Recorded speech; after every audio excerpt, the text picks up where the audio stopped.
Shalom. This is Adasabat Saiwan, returning with the book of Revelation, and we are concluding chapter 20. This is part 8, and this is called The 144,000 Are Redeemed and the White Throne Judgment. Now, in the beginning of chapter 20, when I had wrote out the entire chapter, I had the White Throne Judgment before the 144,000 are redeemed. And it that could not be correct. That was an error on my part. My apologies. Because the 144,000 they have to be redeemed before the White Throne Judgment begins. All right? And once we read through the chapter, the rest of the chapter, because I revised it, then you will understand what I'm saying. Okay, let's get started. Let's get started. So we are at verse 20. And I have it in yellow highlight so that you can see that it was moved from verse, well, I believe it was verse 25, then now it's verse 20. And I looked, and lo, a lamb stood on Mount Sinai, and with him 144,000, having his Abba's name written in their foreheads. And I heard a voice from heaven, as the heaven of many waters, and as the voice of a great thunder. And I heard the voice of harpers harping with their harps. And they sang as it were a new song before the throne, and before the four beasts and the elders. And no man could learn that song but the 144,000 who were redeemed from the earth. These are they which are not defiled with women, for they are virgins. These are they who follow the Lamb wheresoever he goes. These were redeemed from among men, being the first fruits unto Alahayam and to the Lamb. And in their mouth was found no guile, for they are without fault before the throne of Alahayam. And I saw a great white throne, and him that sat on it, from whose face the earth and the heaven fled away, and there was found no place for them. And I saw the dead, small and great, stand before Alahayam, and the books were opened, and another book was opened, which is the book of life. And the dead were judged out of those things which were written in the books, according to their works. And the sea gave up the dead which were in it, and death and hell delivered up the dead which were in them. And they were judged every man according to his works. And death and hell were cast into the lake of fire. This is the second death. And whosoever was not found written in the book of life was cast into the lake of fire.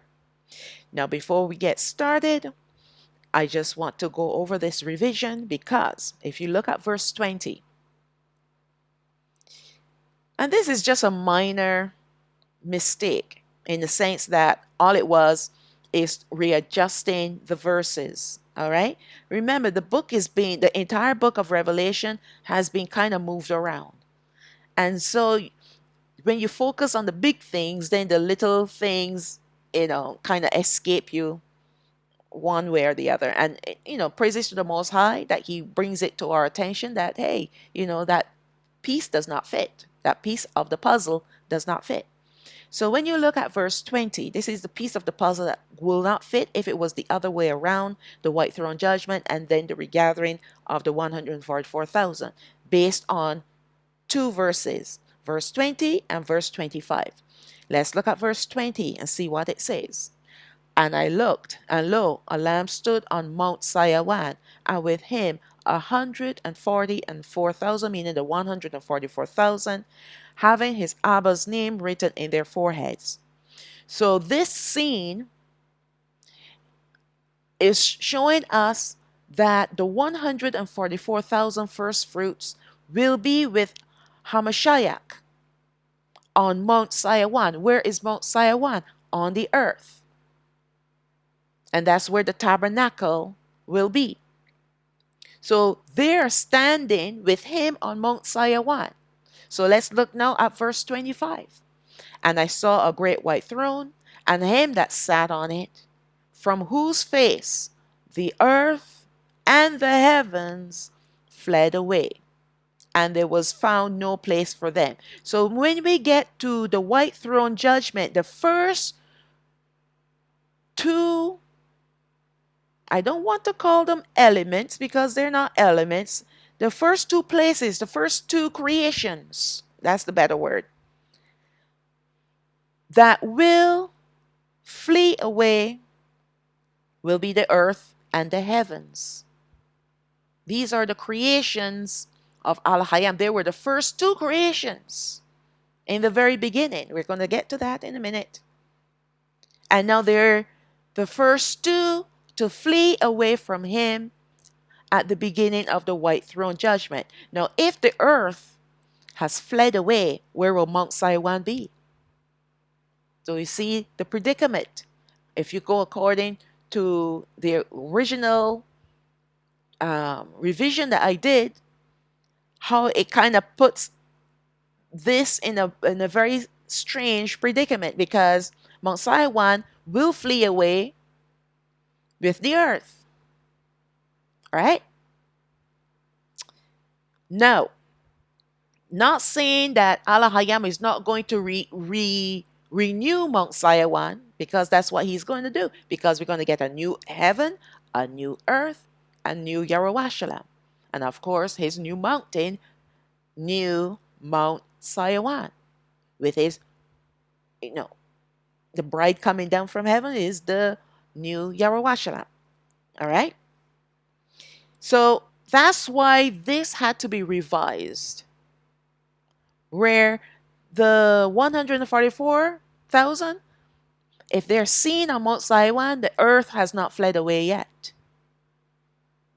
Neither have the heavens fled away yet, because a voice from heaven, let's look at verse 21, a voice from heaven as a voice of many waters, as the voice of a great thunder, and I heard the voice of harpers harping with their harps. And this, so the voice, they heard a voice from heaven. So that means the heaven is still there. The earth is still there because Mount Sinai is there. And the heaven is still there because Alahayam calls down from heaven. So that's the reason why these 5 verses had to be moved up. And the white throne judgment will come afterwards, where now the heavens and the earth will flee away. All right? So that's the only revision that I needed to do in this particular section. Chapter 21 and chapter 22, there are no changes, there are no additions or revisions in those 2 chapters. Okay? So this will be the last of the verse of the chapters that will be revised. So let's get started. It's pretty long because I'm looking at 2 events that will be taking place. Now we can turn our attention to the 144,000 saints who will be redeemed at this time, now that this last war is over. So that great war, the war of Gog and Magog, the last war the earth will ever see, is completed. We have looked at this in detail, meaning the redeemed of the 144,000. We looked at this in another study called the 144,000 first fruits of Yahweh.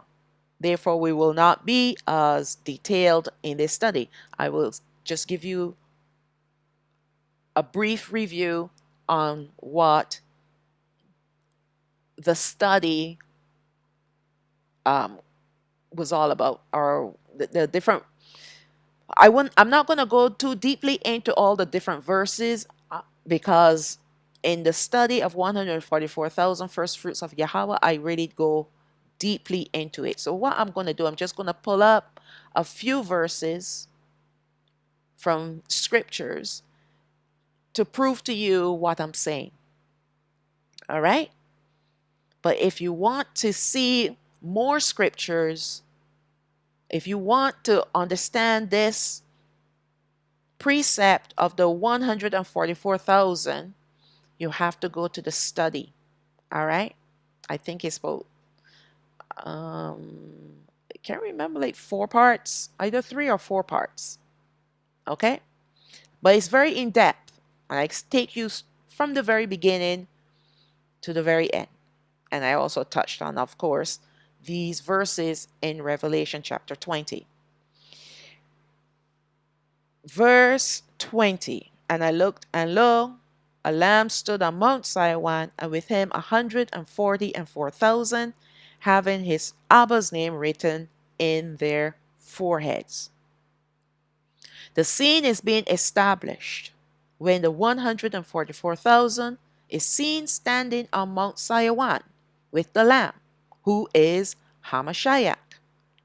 This will be the time of their regathering unto him. And the place is ideal because these 144,000 will be the priests selected to be with Malachi Sadak.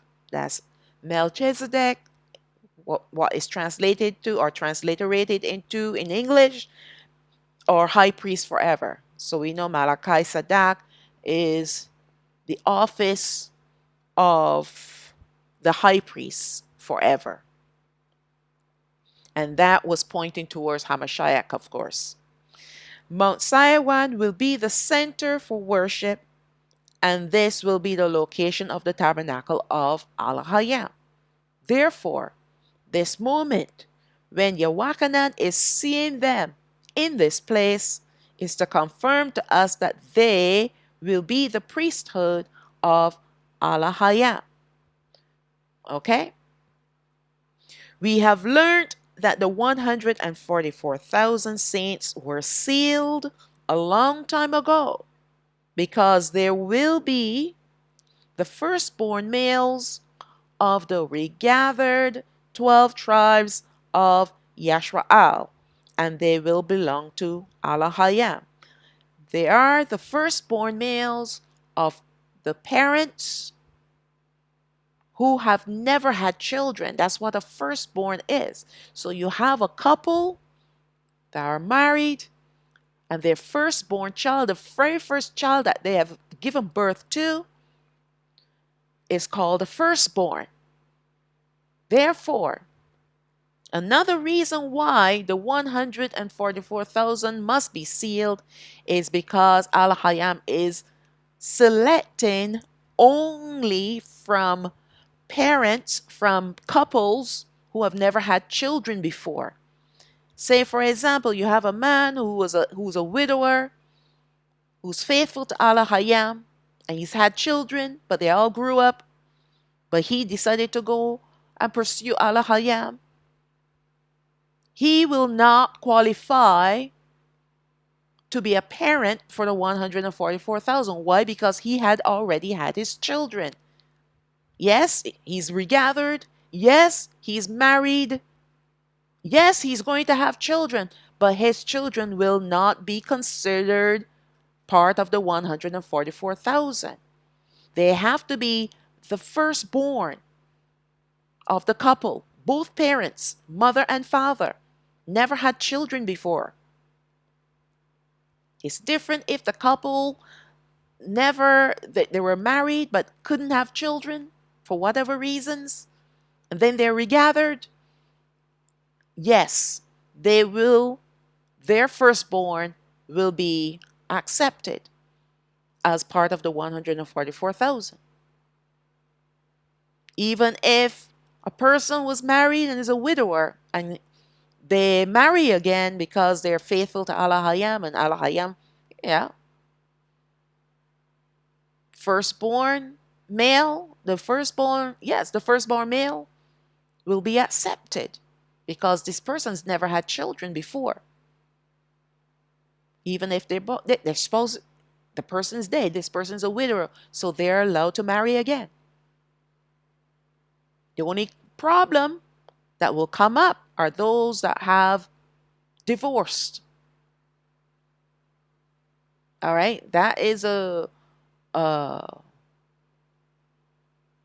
that is Alahayam's decision to do what to do with those who are divorced from their spouses. And that's not a discussion for us today. What we're looking at firstborn males from couples that were regathered. They've never had children before. All right? You have to remember that Alahayam is very, very specific when it comes to his requirements, even for the sacrifices. If he said a lamb of 1 year old or a lamb of 3 years old, you cannot go and select a lamb of 2 years old and expect him to accept it as his sacrifice. If he says for this particular sacrifice it has to be a lamb of 2 years old and you select a lamb of 3 years old, he will not receive it. You're being disobedient. So he wants firstborn males. He said it throughout the book of Exodus and Numbers. So that's what he wants. Nothing else. Nothing less than that. This will be a repayment for a debt owed when the firstborn of our forefathers were spared in the Passover in Goshen.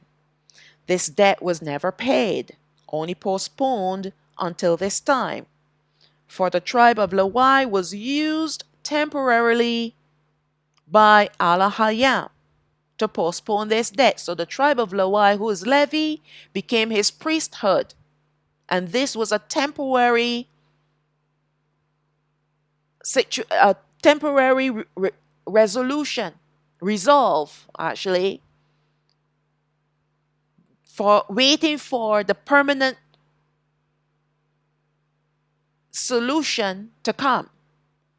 Just like the sacrifices of the bulls and goats and lambs, those were temporary blood sacrifices for the redemption of sin until the permanent solution came, who we know as the Lamb, who is Hamashiach.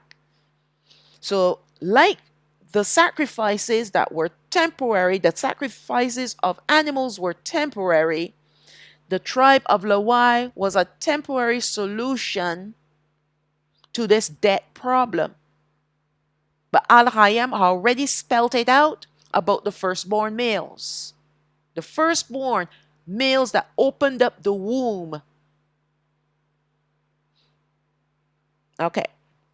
And the reason why he did that is because he already knew that the tribe of Levi was not going to satisfy the debt permanently. He already knew that he needed the firstborn males from all 12 tribes, not just one tribe.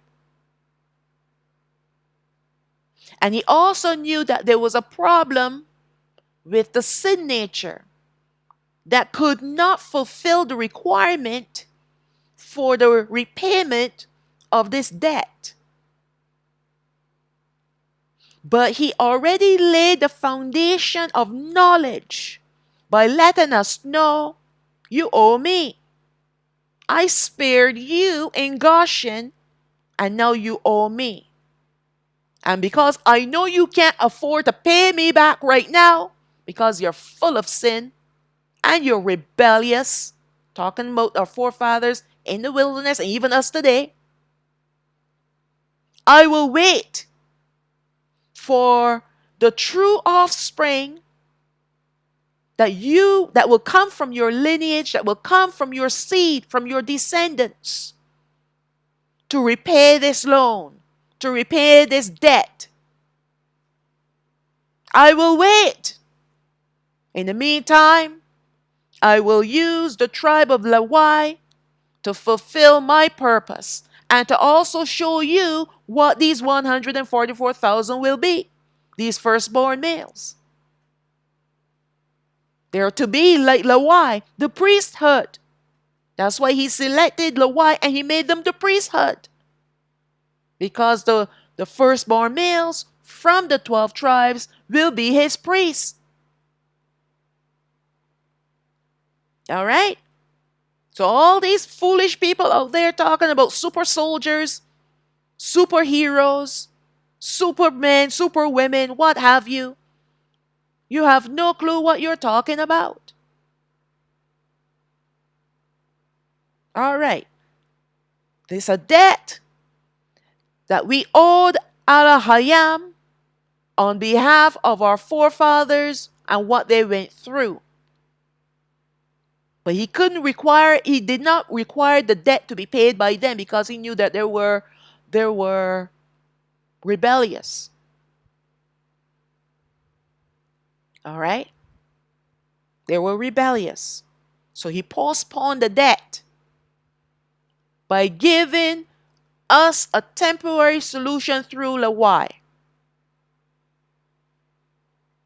And here's the problem why Lawai did not satisfy the debt.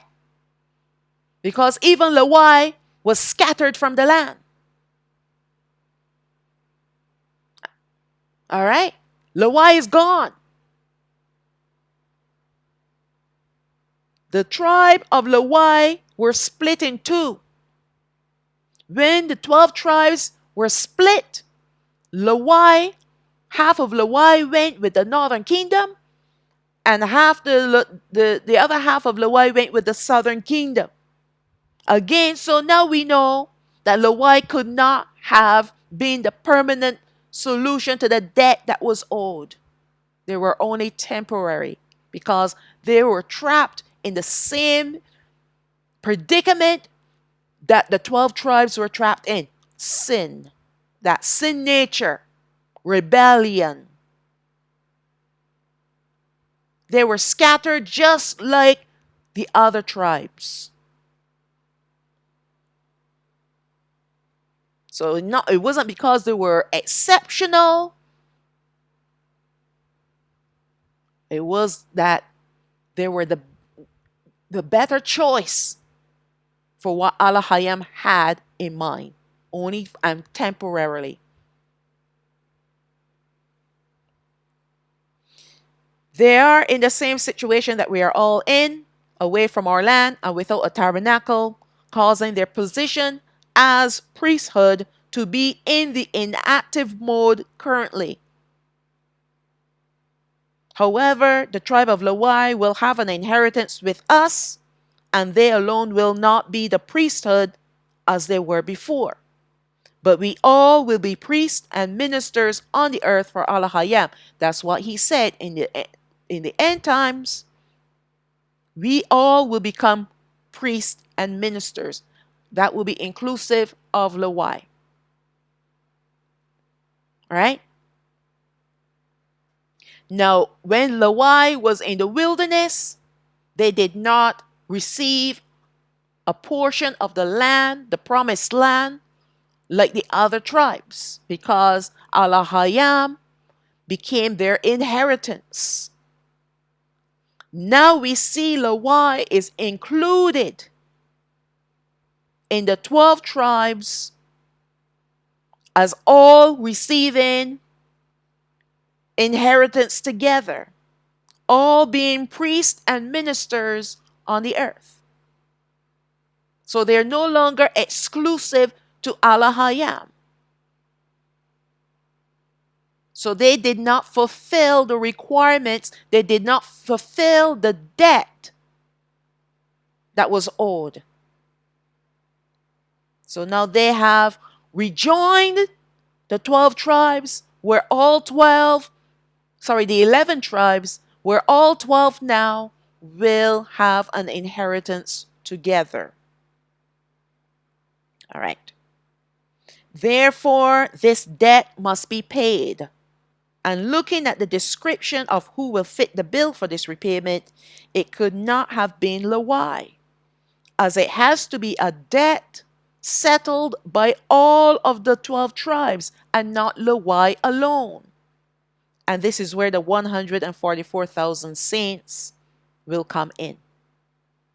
There will be 12,000 first fruits taken from each tribe, making them 144,000 in total. They will come from the 12 tribes that will be regathered, who will wash in the sea of water, removing their sin nature, and eat of the tree of life, giving them eternal life. This will mean that any children born after the 12 tribes are regathered will be born without a sin nature, making them holy. It will be at this time after the regathering that there will be marriages and procreating, and the firstborn males then will belong to Alahayam. So you see why it could not be anyone on the earth right now? Some people are saying that Alahayam is going to regather only 144,000 and take them into the wilderness on the second Exodus. Only 144 is going to be raptured and then taken into the wilderness to be in the second Exodus, or vice versa. A lot of false teachings out there. All right, a lot of false teaching because people do not understand the significance behind the 144,000. We need to stop thinking about ourselves and look at the word of truth. Look at the word of Alahayam. Ask him for his truth. Read the scriptures with eyes wide open and not shut. Receive from Ruach HaKadosh his revelation. Ask him for revelation. And stop going along with every wind of doctrine that's out there. So many people, all these different doctrines about the 144,000, and none of them are correct. All right? Let's look at Revelation chapter 7, verse 4. And I heard the number of them who were sealed, and there were sealed 144,000 of all the tribes of Habanai, Ol Yashraal. The sealing of the 144,000 will take place when the last firstborn male is born of the 12 tribes. So once that last male is born, then Alahayam will send his angel to seal them in their minds. All right? The sealing is about setting apart for their purpose of being the priesthood for Alahayam. The sealing will serve the other purpose of confirming them as being eunuchs for Alahayam, as they will not have any desire to marry or to have children. Now, please understand this. Once we are regathered, the 12 tribes, speaking of the southern kingdom first, because we're going up in the chariots, and the northern kingdom will be going into the second Exodus to the land of Yashraal. Once we are regathered, we will, yes, I've said this in the previous slide, we will wash in the sea of water and remove our sin nature, eat of the tree of life, and have eternal life. So therefore, we will not die. We will not die. From this point onward, there will be no deaths amongst us, amongst those that have been regathered. And for that reason, we will multiply greatly. We will give birth to many children, and our children will give birth to children, and their children will give birth to more children, all the way through to the ending of the 1,000-year reign of Hamashiach. Then, coming on to the ending of the 1,000-year reign, then birthing will be finished. We have fulfilled our numbers. And now children will just grow up and we'll all be adults together.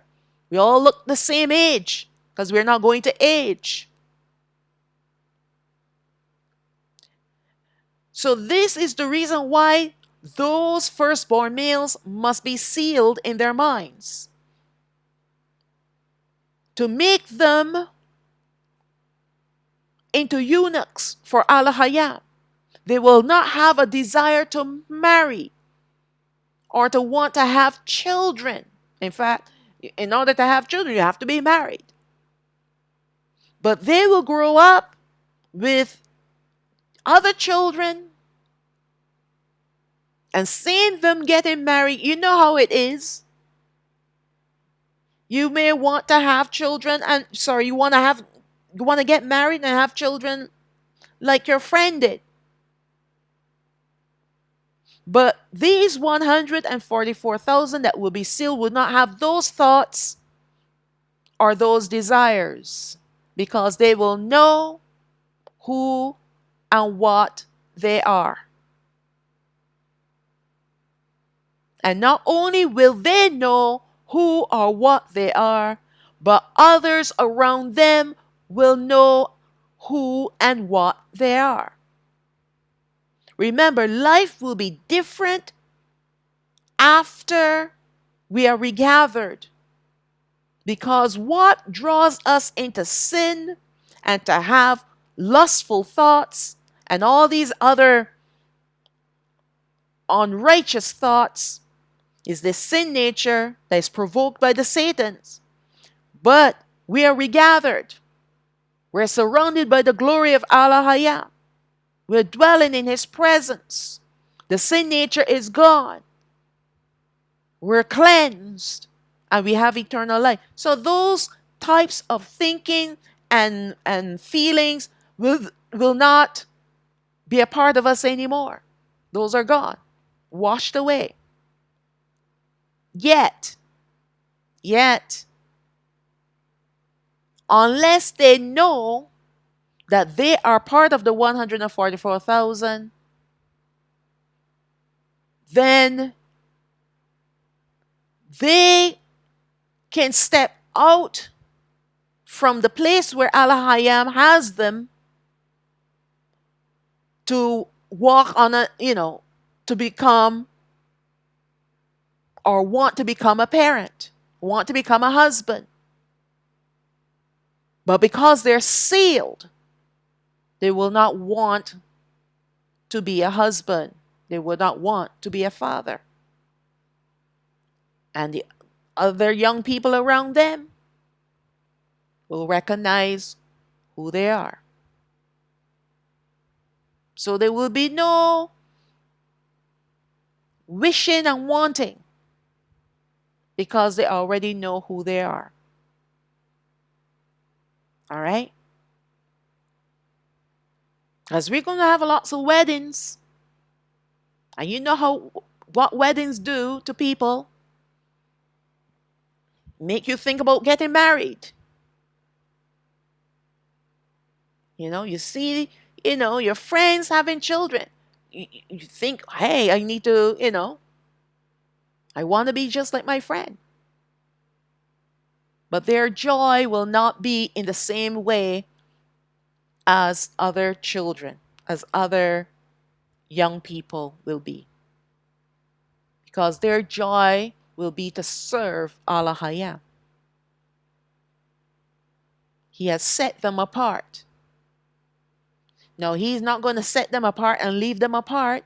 He's going to set them apart and He's going to train them up Himself to be His priesthood. So they're going to be spending time in the tabernacle with Him. And that will add to their joy of being His priests, of knowing who they are. All right? It will add to their joy. Okay, let's read on. They will know based on their sealing that they are set apart for priesthood. Hence, the sealing is in their foreheads. Because that, when you think about the forehead, talk about the mind. So their minds are already set with the knowledge that they're priests for Alahayam. That's their role, their purpose. Priest. As there's no sin nature, the decision not to marry will not be an issue for them with the other children who will grow up in their generation and afterwards. They simply will not be pursuing marriage, as there will not be any interest at all. The young women will not be interested in them either, as they will appear quite angelic in their mannerisms and even unique in their appearance. So, how Alahayam will further set them apart, we will have to wait and see. But they are going to be unique. They're going to be unique. All right? Just like Alahayam set Lawai apart, and you knew who they were, the way how they were dressed. You knew who they were. Even their mannerisms. There were certain things that Lawai couldn't go to war because their purpose was the tabernacle. All right? So, the very same way Lawai was in the wilderness and in our land when we had a tabernacle, even greater these 144,000 will be. Greater than they were. Because these are the ones that Al-Hayam have been waiting for. So he's going to really and clearly set them apart. Matthew chapter 19, verse 10. His disciples say unto him, if the case of the man be so with his wife, it is not good to marry. But he said unto them, all men cannot receive this saying, save they to whom it is given. For there are some eunuchs who are so born from the mother's womb. And there are some eunuchs who were made eunuchs of men. And there be eunuchs who have made themselves eunuchs for the kingdom of heaven's sake. He that is able to receive it, let him receive it. So this scripture here, if you look at verse 12, there are some who are born from the mother's womb. So these ones from the mother's womb will be eunuchs, and then they will be sealed once the last male, firstborn male that Alahayam has selected will be born. And no, of course, eunuchs that are made of men are the ones that guarded the king's harem. So the king's harem was made up of wives. And he had his servants, male servants, guarding them. And they had to be, they had to cut their bits off. Not all of it. But they had to be, they had to be clipped. So they don't have any desire to lie with the king's wives. So there were eunuchs made of men.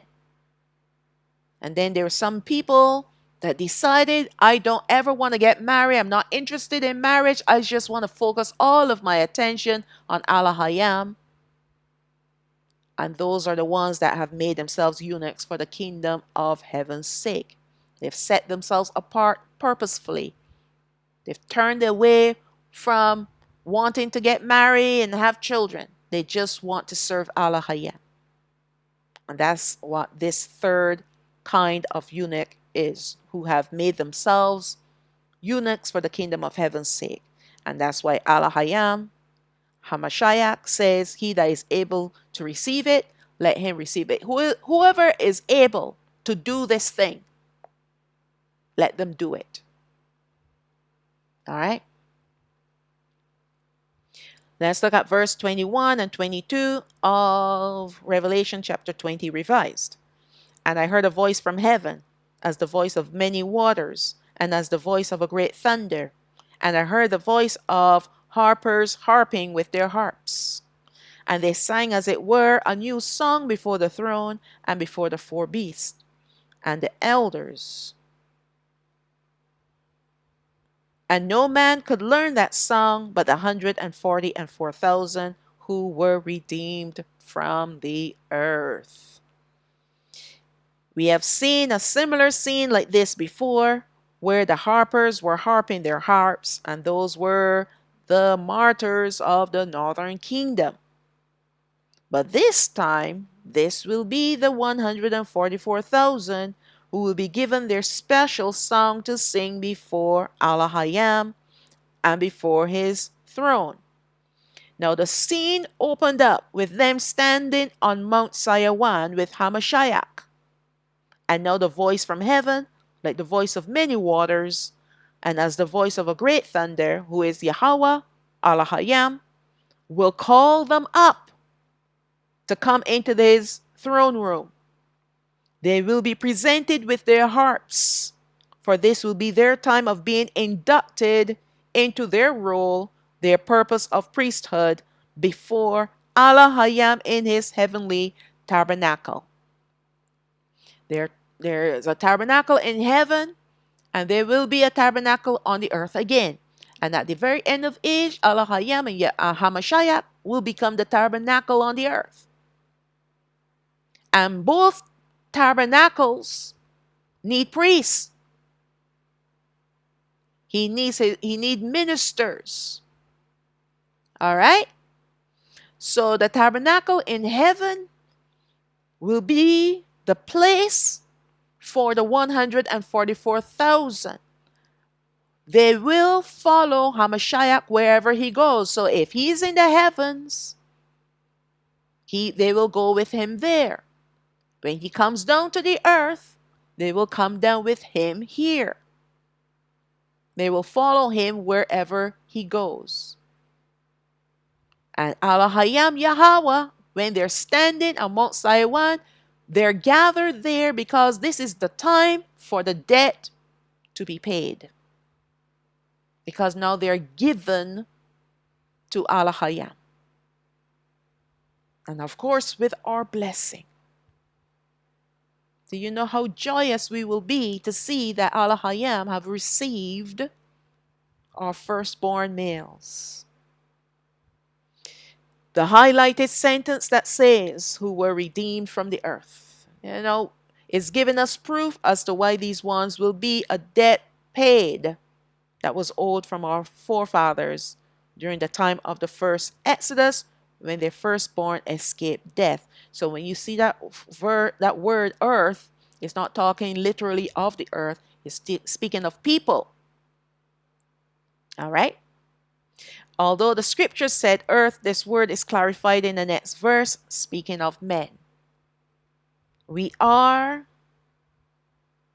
the people of the earth, hence the poetic description of where these men will come from.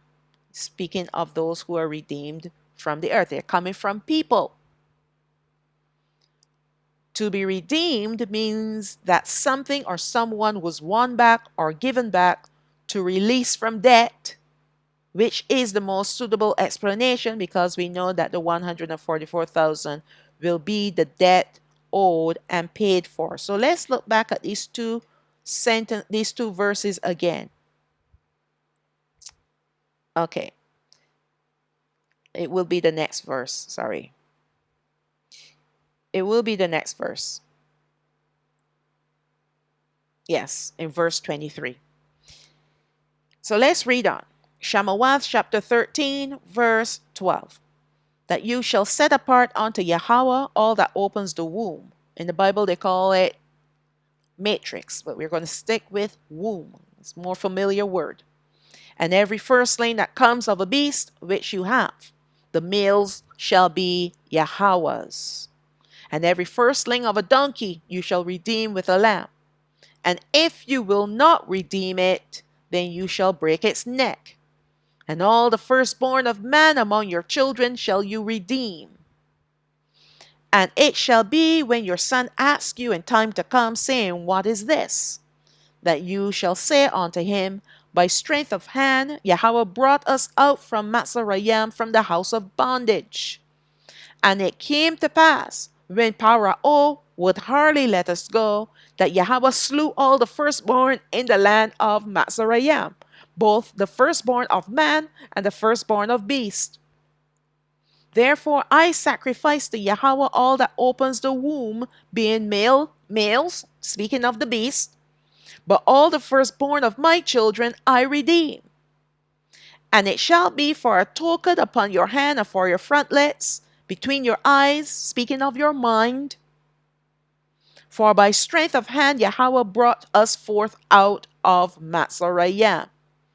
So the firstborn animals, the beast, had to be sacrificed to Yahweh except the unclean animals. If it was an unclean animal like a donkey, you had to redeem it with a lamb. Otherwise, if you don't, you just break the donkey's neck.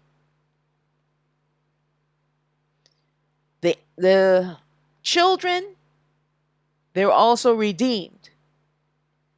But later on, you will come to find out when he accepted Lawai as a temporary solution for this debt that was owed, that the firstborn males still had to come and be presented before him. And they had to come with their offering. And when they were born, they had to be redeemed with a price. That too was a temporary solution. All of this I covered in my study. All right. So this is the one of the many scriptures that I have looked at in that study. So let's move on to chapter 20, revised verses 23 and 24. These are they which were not defiled with women, for their virgins. These are they who follow the Lamb wheresoever he goes.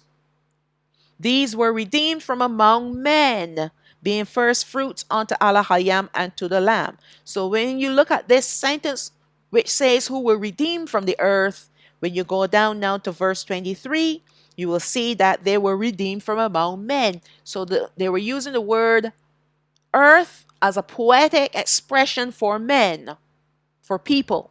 So they were redeemed from people. They were taken from people. All right? Verse 24. And in their mouth, let me read on. They were redeemed from among men, being the first fruits unto Alahayam and to the Lamb. Verse 24. And in their mouth was found no guile, for they are without fault before the throne of Alahayam. All right. They're the first fruits unto Alahayam and to the Lamb. So they will serve Alahayam, Yahweh, and they will also serve the Lamb, Hamashiach. And they were redeemed from among men. They were redeemed from men. Who are these men that they were redeemed from? The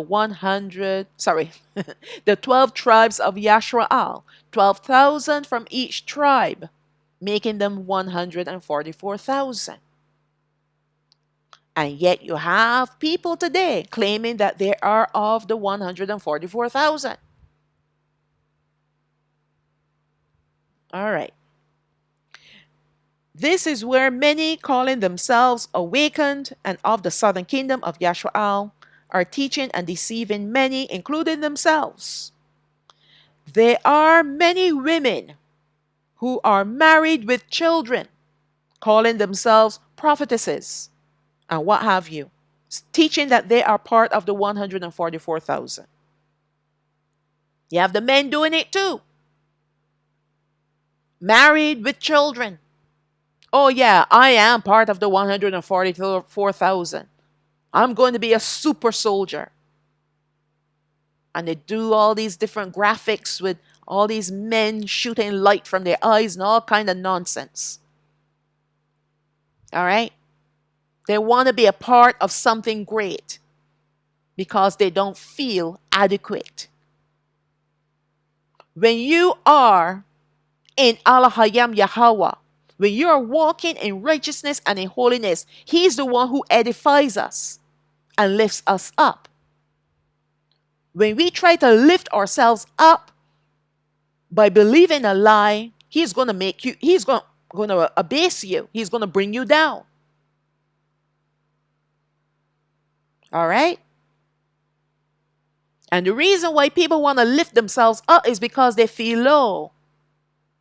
They feel inadequate. They're lacking. So they hear one person talking about, oh yeah, we're going to be superheroes. The superheroes are based on the 144,000 evangelists that are going to be returned to the earth with superpowers and bum bum bum bum bum.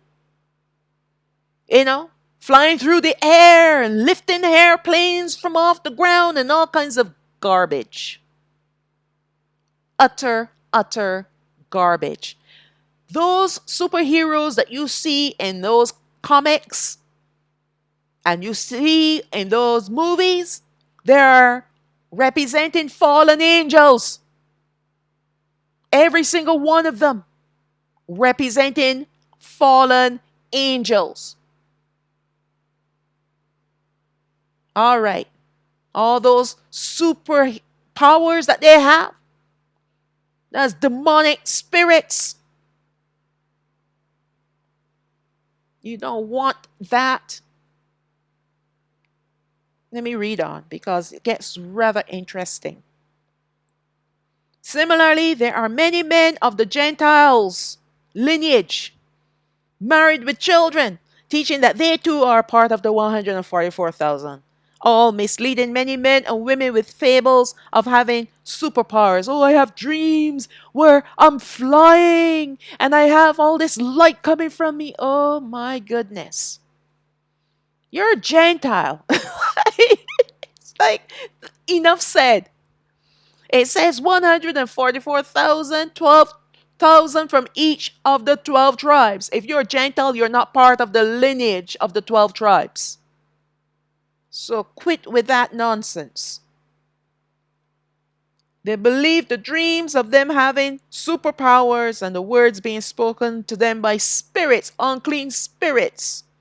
Hence the deception. And then they're deceiving others with the same deception. Unbelievable. If you look at the criteria concerning the 144,000, you will quickly find that no one currently living on the earth can even remotely fit their description. Not one person.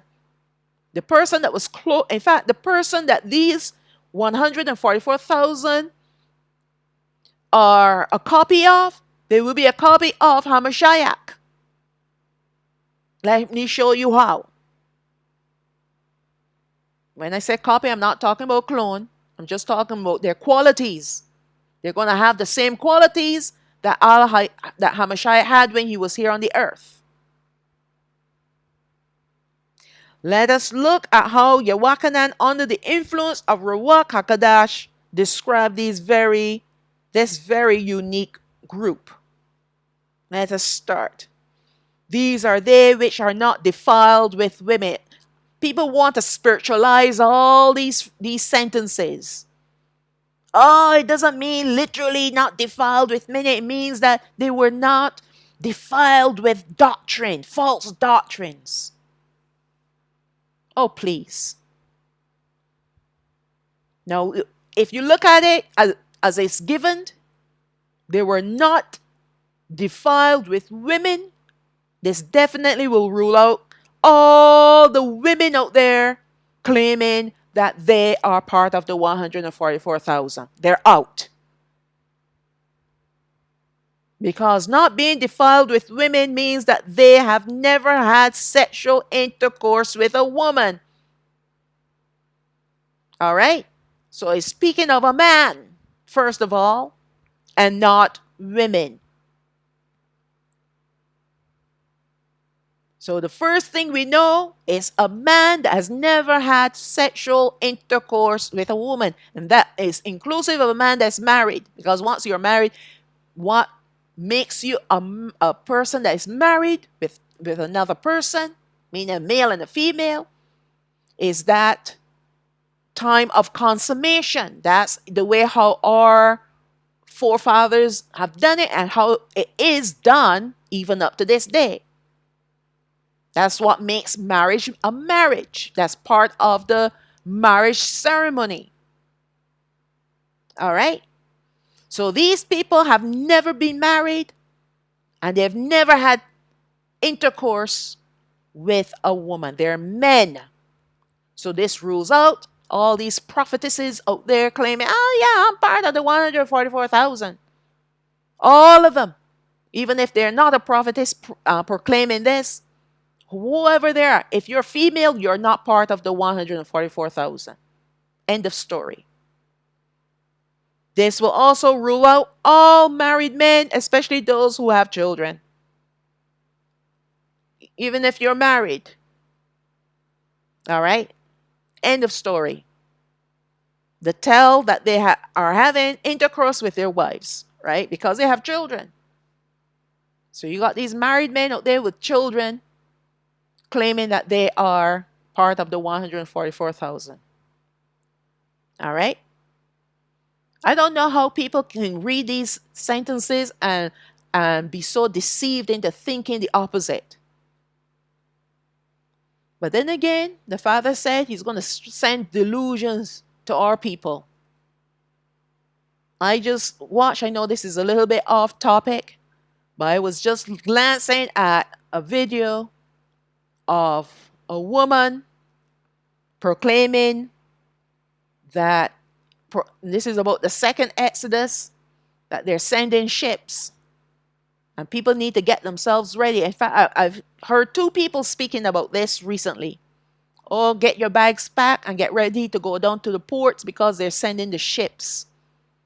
And on top of that, they're giving you reparations and they're going to take you somewhere and you got to, all this. I'm shaking my head. I'm shaking my head.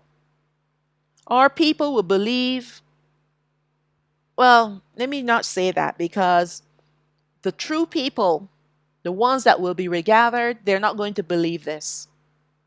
But the rest of our brethren, the ones that are easily deceived, they will believe all these lies.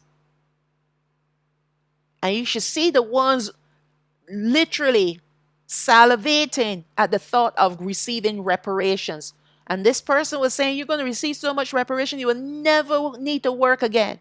In the meanwhile, what are they planning in this world? Are they not planning on changing everything into digital? What are you going to do with that piece of paper that they give you? And even if they put it in, they say, okay, well, we give you a check and you go put it in the bank, and they decide to change everything to digital, what are you going to do? What are you going to do? Because you're going to have to go now and change who you are in order to get that money out of the bank. You see, there's so many ways in which this scenario can go sideways for our people. So many ways. Anyway, let's get back to this. But this is just an example of how our people are easily deceived. Our people are, what did the Most High said? My people are destroyed for a lack of knowledge. Yeah, you go get on that any of those ships. They're going to sink them in the middle of the sea. Anyways, the next sentence confirms and supports that these unique men will be virgins, never having sexual intercourse with a woman, for they are virgins. What does that word virgins mean? It means a man. First of all, we're talking about men because it's very clear that they're not defiled with women. Now, let me say this. I know the word defiled puts a thought in your mind that intercourse is defiling oneself. But what Alahayam wants us to see is that they have not given themselves over to being with women. Therefore, now they are holy people. They are holy. They have never been with a woman. They have preserved themselves for the sake of worshiping Him. Now, He's not saying that intercourse is a dirty thing. No, He's not. He created it so that we can procreate. And He does not create anything that's evil. And then tell us to be fruitful and multiply. How else are we going to be fruitful and multiply? You got to understand it in its context. For the purpose for which He has them he wants them for, he calls it being defiled, not being defiled with women. All right? For they are virgins. They've never been with a woman. So therefore, these are virgin males. Right here, with these two sentences, 99.9% of people claiming to be of the 144,000 have been ruled out, found inadequate to be this unique group. So let us rule out the rest, the 0.1% that are remaining. That could possibly be of the 144,000. Like if someone say, well, my son, he's a young man, he's never been with a woman. All right. Okay, well, let's read on and see how else we can delete that idea. If they are males and if they're virgins. So they could possibly be of the 144,000 if they're males and if they are virgins. And in their mouth was found no guile, for they are without fault before the throne of Alahayam. Guile means deceit or craftiness, in other words, a liar.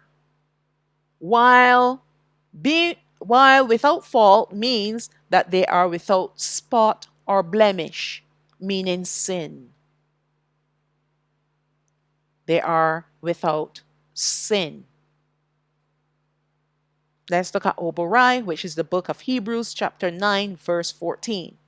How much more shall the blood of Hamashiach, who through the eternal Ruach offered himself without spot to Alahayam. Hamashiach is the only one who is without spot, who was without spot. That's why he was offered to his Father as our permanent solution to sin, to be cleansed of our sin, to be atoned of our sin. All right? Purge your conscience from dead works to serve the living Alahayam. All right? Let's look at 1 Peter chapter 1 verse 18. For as much as you know that you were not redeemed with corruptible things as silver and gold from your vain conversation received by tradition from your fathers, but with the precious blood of Hamashiach, as of a lamb without blemish and without spot. He had no guile and he had no blemishes, neither did he have any spots. He had no spot or blemish. He was perfect. He was the picture of the perfect man because he was born without sin. He had no sin nature. That's why he became the eternal sacrifice. Now, if there was anyone that was capable of being born and live on this earth to be without guile and without spot and without blemish, then Alahayam would have used them to be his sacrifice to atone us from our sins. When we look at Masha was punished. Look at Abraham. Abraham lied about his wife twice. All the great ones, they had spot or they had blemish. Alahayam forgave them because he knew that how man is. He knew the nature of flesh. And they repented. The one was a man after his heart. And what did he do? He slept with another man's wife. All right? So no person born on this earth, with the exception of Hamashiach, is without sin. Without guile, yes, because he called Nathaniel. He said, in this Yahwada is no guile. He said that of Nathaniel. But Nathaniel still had a sin nature. They still doubted him. They still lived in fear. That's why he called them, you of little faith. And that fear came from their sin nature. So up to this point of time, no one on this earth fits the bill except Hamashiach himself. But he already fulfilled his purpose by being our eternal sacrifice to redeem us to the Father through his blood. And now we need to pay the debt that was owed from our forefathers, giving him the firstborn males after we're regathered and we're cleansed of this wretched sin nature, so that the children being born to us will be pure, holy, and righteous from the womb and forever. And not only the 144,000, but all the children that are born will be this way. But these are the firstborn.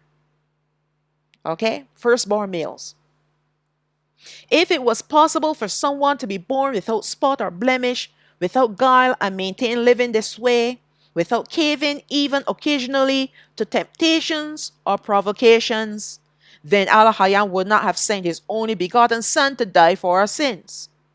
But it is clearly not possible to maintain guileless and faultlessness even from birth, because we are all born with a sin nature that prevents us from living this way extensively. There will be a time you make a mistake. Doesn't mean that you're evil. You made a mistake. You let your guard down. But then you repent and you get back up. Let's read on. Hamashiach was born without sin, hence the reason why he was the perfect lamb, without spot, blemish, and guile. No other person has these capabilities. Therefore, for this reason, the 0.1% is also ruled out, leaving no one living on the earth currently suitable to be of the 144,000 saints. So you're hoping your son will make it because he's a virgin? Okay, well, maybe he attends service and he does his part in the congregation. But trust me, he's not without spot or blemish or guile. Trust me on that. There's no one born on this earth that is born without sin except Hamashiach. Even Abraham, I said that, I spoke about him. Yaakov, our forefathers, talking about the 12 patriarchs. What did they do to their brother? They threw him in a pit and then sold him as a slave out of jealousy. This is where we descended from, people. The only way that we can change all of this is to get rid of the sin nature. This is a problem of the sin nature. The sin nature is removed, then the child that is born, the children that are born, will not have a sin nature. And therefore they will be perfect specimens, perfect vessels of worship to Alahayam, Yahweh. This is because at this point of time, they are not born yet. So the 144,000, they are not born yet. And they will not be born until their parents are regathered of both the southern kingdom and the northern kingdom. Before they are born, their parents will have to be cleansed of their sin nature and eaten of the tree of life, making them immortal. Now the parents who will be given in marriages will be sure to birth holy children straight from the womb. The firstborn males will be the ones to be given to pay the debt of our forefathers as the 144,000 first fruits. And that's what it is. in a nutshell. Let's read on. These are they who follow the Lamb wheresoever he goes. These were redeemed from among men, being the first fruits unto Alahayam and to the Lamb. These 144,000 first fruits will be the priesthood for the heavenly tabernacle, and they will follow Hamashiach wherever he goes. These are the ones chosen by Alahayam, for their parents were also chosen to be the righteous remnant, which he will regather for his kingdom. Alahayam knew from the days of our forefathers that he was going to redeem the firstborn males in the future at the end of the age. Yet he prepared our minds to understand this precept by commanding all firstborn males of our forefathers to appear before him 3 times a year for 3 specific festivals: the Feast of Unleavened Bread, the Feast of Weeks, and the Feast of Tabernacles. This was allowing us to know that this was a debt owed, and it was still owed, that was temporarily settled until the true first fruits are redeemed. Even while we were slaves in the lands of our captivity, we still owed this debt. And once again, it was put on hold. For Alahayam knew from the beginning when these firstborn males will be due to come into this world. They're not here yet. This was a very detailed study done to help us understand this very important debt that is owed to Alahayam and why it was owed. Why the tribe of Lawai was the temporary solution awaiting the 144,000 to come. Once the last child was born, then Alahayam sealed them in their minds to preserve them for the 1,000 years until he is ready to receive them. It is because of this sealing that they will know who they are and their purpose. All right? So that's looking at the 144,000 that will be redeemed from the regathered 12 tribes of Yashraal at the end of the age. When we're regathered, this is coming up soon. But he's not going to claim them until the very end of age, after the 1,000-year reign of Hamashiach. They will still get to live with us and be with us, be with their parents throughout the 1,000 years. After that, then Alahayam will collect his debt. All right? Now we will look at the final judgment that this earth will ever see, and that is the white throne judgment. Let's look at verse 25 of Revelation chapter 20 revised. And I saw a great white throne and him that sat on it, from whose face the earth and the heaven, well, it would be heavens, fled away, and there was found no place for them. Now, how many times have I read this scripture and never realized that the heavens and the earth is going to flee away at this moment of the white throne judgment? Now we have arrived at the white throne judgment where something very significant will occur: the removal of the heavens and the earth. This precept is not a widely taught subject, if it is addressed at all, as it is a mystery, which Alahayam is revealing in its appointed time. Why? Because we're in the end times. We need to know what's going to happen. Unless Ruach HaKadosh is giving us such revelation, it is difficult to even contemplate what this verse 20 truly means. So you will read it and you probably will just glaze over it and not realize what you're reading until he brings it to your attention to say, pay attention, pay attention. The heavens and the earth, they're going to flee away when the white throne judgment begins. It'll be the first thing that will go away. Let's see what else. Let's see more proof of this, okay?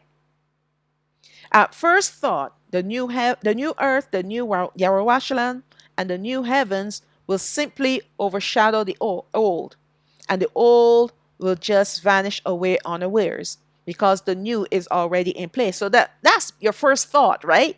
You know they're going to have a new heaven and a new earth. So obviously, if the new heaven and there's a new earth, then the old will just simply fade away because the new is already in place. But what we did not realize is that before the new comes, the old is going to be destroyed. Yes, wrap your brain around that. But looking at this verse carefully, we can see that this is not so. I'm telling you, the scriptures, unless Ruach HaKodesh is bringing your attention to these things, you will not pay attention. You will not see it. The white throne judgment will cause an effect on the heavens and the earth, where they will flee away. So what will be left? What will be left with us in the meantime? What will be left, yes, with us in the meantime? I missed a word there. The glory of Alahayam, of course. So don't forget, at this point of time, we have our forefathers that have been resurrected to life. We have the Gentiles that have gone through, the righteous Gentiles, and we have the 12 tribes that have multiplied. All right? So we're still here when all this is happening. Let's read on. The glory of Alahayam is there. He is left. The heavens have fled. The earth is gone.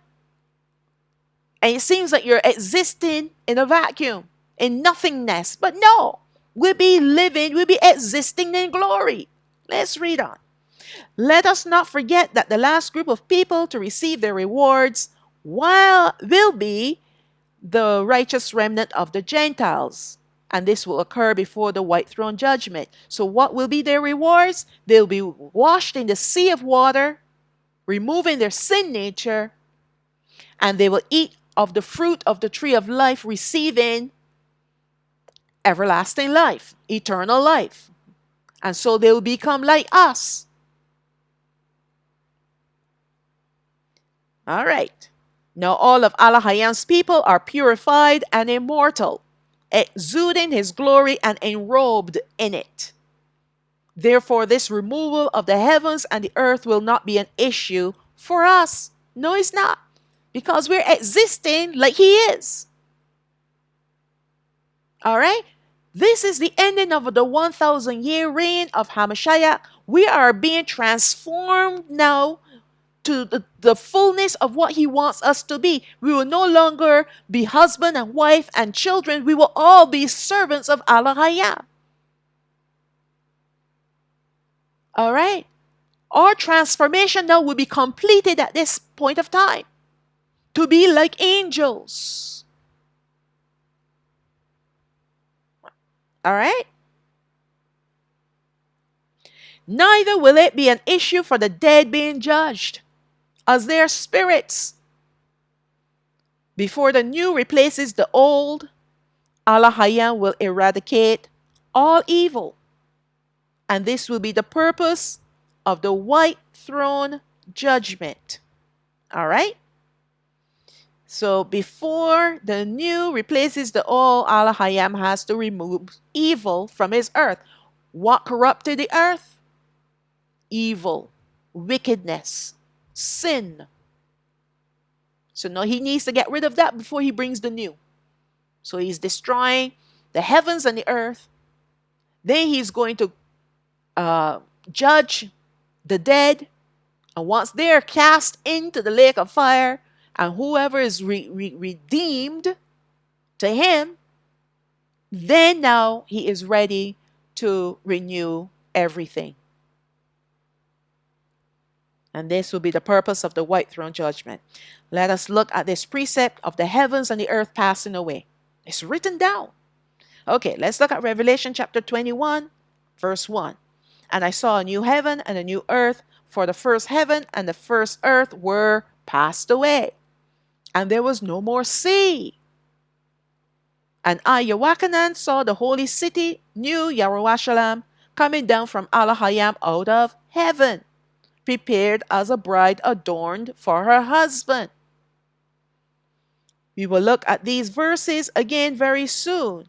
But what we need to understand from these verses is that Alahayam will create the new heavens, and the earth will be next, and he will call down New Jerusalem from the new heavens. This is reminiscent of Alahayam creating the first heavens and the first earth. The first earth and all his other creations meant for the earth to fill the earth. So let's look at Bara'ah Genesis chapter 1 verse 1, and I have it written down in our language. Bara'ah Bara'ah Alahayam Ath Hashemayim Wa'ath Ha'aretz. In the beginning, Alahayam created the heavens and the earth. Verse 2, and the earth was without form and void, and darkness was upon the face of the deep. And Harawak all Alahayam moved upon the face of the waters.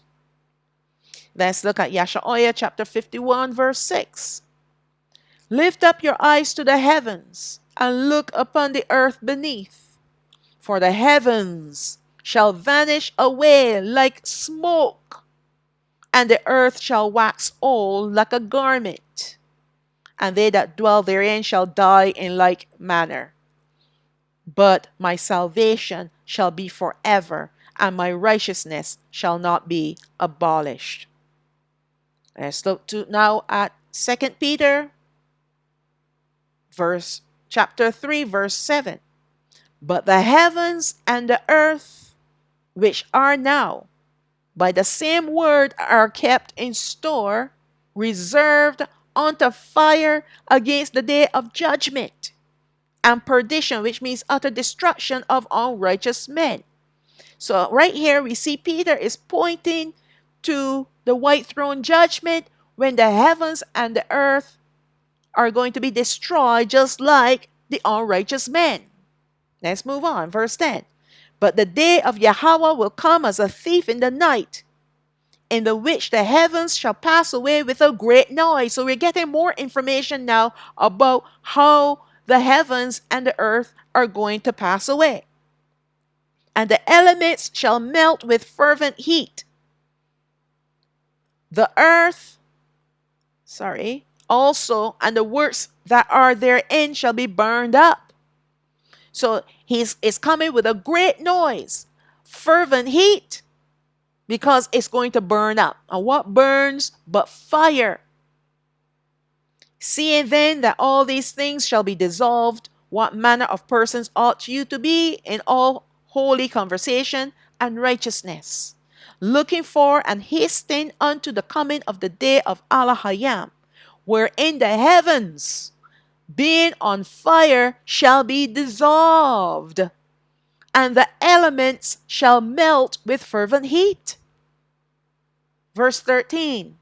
Nevertheless, we, according to his promise, look for new heavens and a new earth, wherein dwells righteousness. Wherefore, beloved, seeing that you look for such things, be diligent that you may be found of him in peace, without spot and blameless. Okay, now I want to address a couple things here, because in a previous study, I believe it's in part 6, Revelation chapter 20, revised, I placed on the side whether or not there are going to be new heavens or a new heaven, because this is the problem with the Bible, with the translation of the Bible. Sometimes you see heaven and sometimes you see heavens. So what I'm going to make clear here is that we have heavens right now. The heavens are going to be destroyed, and new heavens are going to be created by Alahayam again. All plural. Hashemayim. Okay? So it's not one heaven, it's heavens. And another thing that I wanted to address when Peter is speaking to find of him in peace without spot and blameless, he is encouraging us not to sin. He is encouraging us not to sin. We will make mistakes, but we will be forgiven if we repent. All right? Let's look at Psalms 102, verse 25. Of old have you laid the foundation of the earth, and the heavens are the work of your hands. They shall perish, but you shall endure. Yea, all of them shall wax. Let me read that again. Yea, all of them shall wax old like a garment. As a vesture shall you change them, and they shall be changed. But you are the same, and your years have no end. The children of your servants shall continue, and their seed shall be established before you. So even the psalmist is saying this very same things that Peter is saying, that Yawachanan is saying, and even Yashaoya is saying. And even Hamashiach, we're going to read what he's going to say about it. So Alahayam is going to change the heavens and the earth like you're changing a garment. Peter spoke about the passing away of the heavens and the earth and the renewal of the same. But it is through Peter that we come to understand that the heavens and the earth will burn up with fire and fervent heat, much like the condemned at the end of the age at the white throne judgment. Now, remember, we are going to be living in the glory of Alahayam Yahweh. We will be exuding his glory, wearing it like a garment. We will be like angels. So nothing hot or cold will have an effect on us. His fire will not have an effect on us. All right? We're immortal now. We're seeing that Peter is confirming what Yochanan is saying about the very same event soon to take place, which is the white throne judgment. We even see that the prophet Yashaoya described this event as a vanishing away. And the psalmist comparing this event to be like a change of clothing. But if we put all these descriptions together, we can come to understand that the passing away of the heavens and the earth will be with a great noise, fervent heat and fire, until it dissolves and vanishes away like smoke. Now, do you understand why we need Ruach HaKadosh to help us to put the pieces of the puzzle together? This is the reason why. Alahayam will change his two creations like you will change a garment, because like a garment they have waxed old. Now he's ready for the new. And as easy as it is to change one's clothing, Alahayam with ease will change the old and replace it with the new. Just like that. Once the white throne judgment is completed, then just like that, he's going to call forth the new heavens and the new earth and the new Yarawashala. Now let's look at what Hamashiach says about this. Matthew chapter 5, verse 18. For verily I say unto you, till heaven and earth pass, one jot, which is Ya'od, or one tittle, Shawa'ah, shall in no wise pass from the law till all be fulfilled. So even he is saying that heaven and earth is going to pass, but before they pass, the law must be fulfilled. All of the law must be fulfilled. So let us try to understand what Hamashiach was saying in this verse.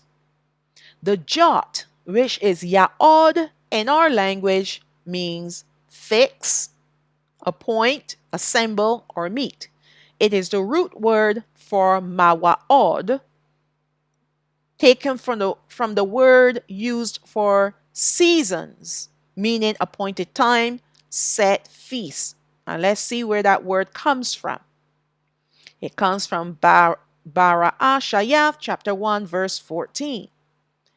And Alahayam said, "Let there be lights in the firmament of the heavens to divide the day from the night, and let them be for signs and for seasons and for days and years." All right. Now that we are looking carefully at the words of Hamashiach and knowing that the Hebrew language was not the language he spoke or our forefathers before him spoke, now we can see the truth in this sentence spoken in Matthew chapter 5, verse 18. Ya'od was used and still is in use in our language, and it looks like a dot used to separate words. So I'm going to look for, yes, it's right here. When we look at Bara'at Shayath chapter 1, verse 1, and we see Bara'at Shayath, Bara'ah, Alahayam Ath, Hashamayam, Wa'ath, Ha'aratz. Now, back in the day, what happened when they finished a word, they will put a dot at the end of the word, separating the words. Because remember, we did not have letters. They look like symbols. All right. So though I just did it as an example to show you, but if I was able to write it out in our own language and not in the English transliterated language, then I would have been able to show you clearly how it is done. All right. But it is what it is, right? So let's read on. So whereas shawa'a are two dots that look like a colon punctuation mark, which ends a sentence written in our language. So the dots, which is the ya'od, separate the words, and the shawa'a ends the sentence, and then you can begin the new sentence. Therefore, Hamashiach was saying that his law will remain and be fulfilled before the heavens and the earth pass away. The Ya'od gives a sense of the law being appointed and fixed until its fulfillment, while the Shawa'ah gives the sense of completion, which all confirms all that Hamashiach said in this verse. So let us look at more scriptures. Matthew chapter 24, verse 35. Heaven and earth shall pass away, but my words shall not pass away. Hamashiach is teaching us another precept. There is nothing more substantial and concrete like the heavens and the earth. No one can destroy the heavens. They've been trying to penetrate the dome. No one can destroy let me rephrase that. They have corrupted the earth, but they cannot destroy it, meaning bring it to complete annihilation, make it vanish away. The only person that can do that is the person who created it, because he has the power to do so. And we know he's going to do it. The earth, they were created before man was created. And no one has the power to destroy them except the one who created them. The fact that Hamashiach was saying that they will pass away is declaring that there is a power great enough to destroy them. Yet his words will not pass away. Therefore, if we believe in his word and we are obedient by walking in them, then we too will remain, even when the heavens and earth pass away. All right? And this is the reason why when the heavens and the earth pass away, we're going to still be existing. We're going to be watching it all happening because we are kept by the word of Hamashiach. What kept us from the beginning? What kept us from the wrath of Alahayam through all the judgments? The word of Alahayam. Believing in his son, walking in his commandments. It caused us to be regathered. It caused us to receive eternal life.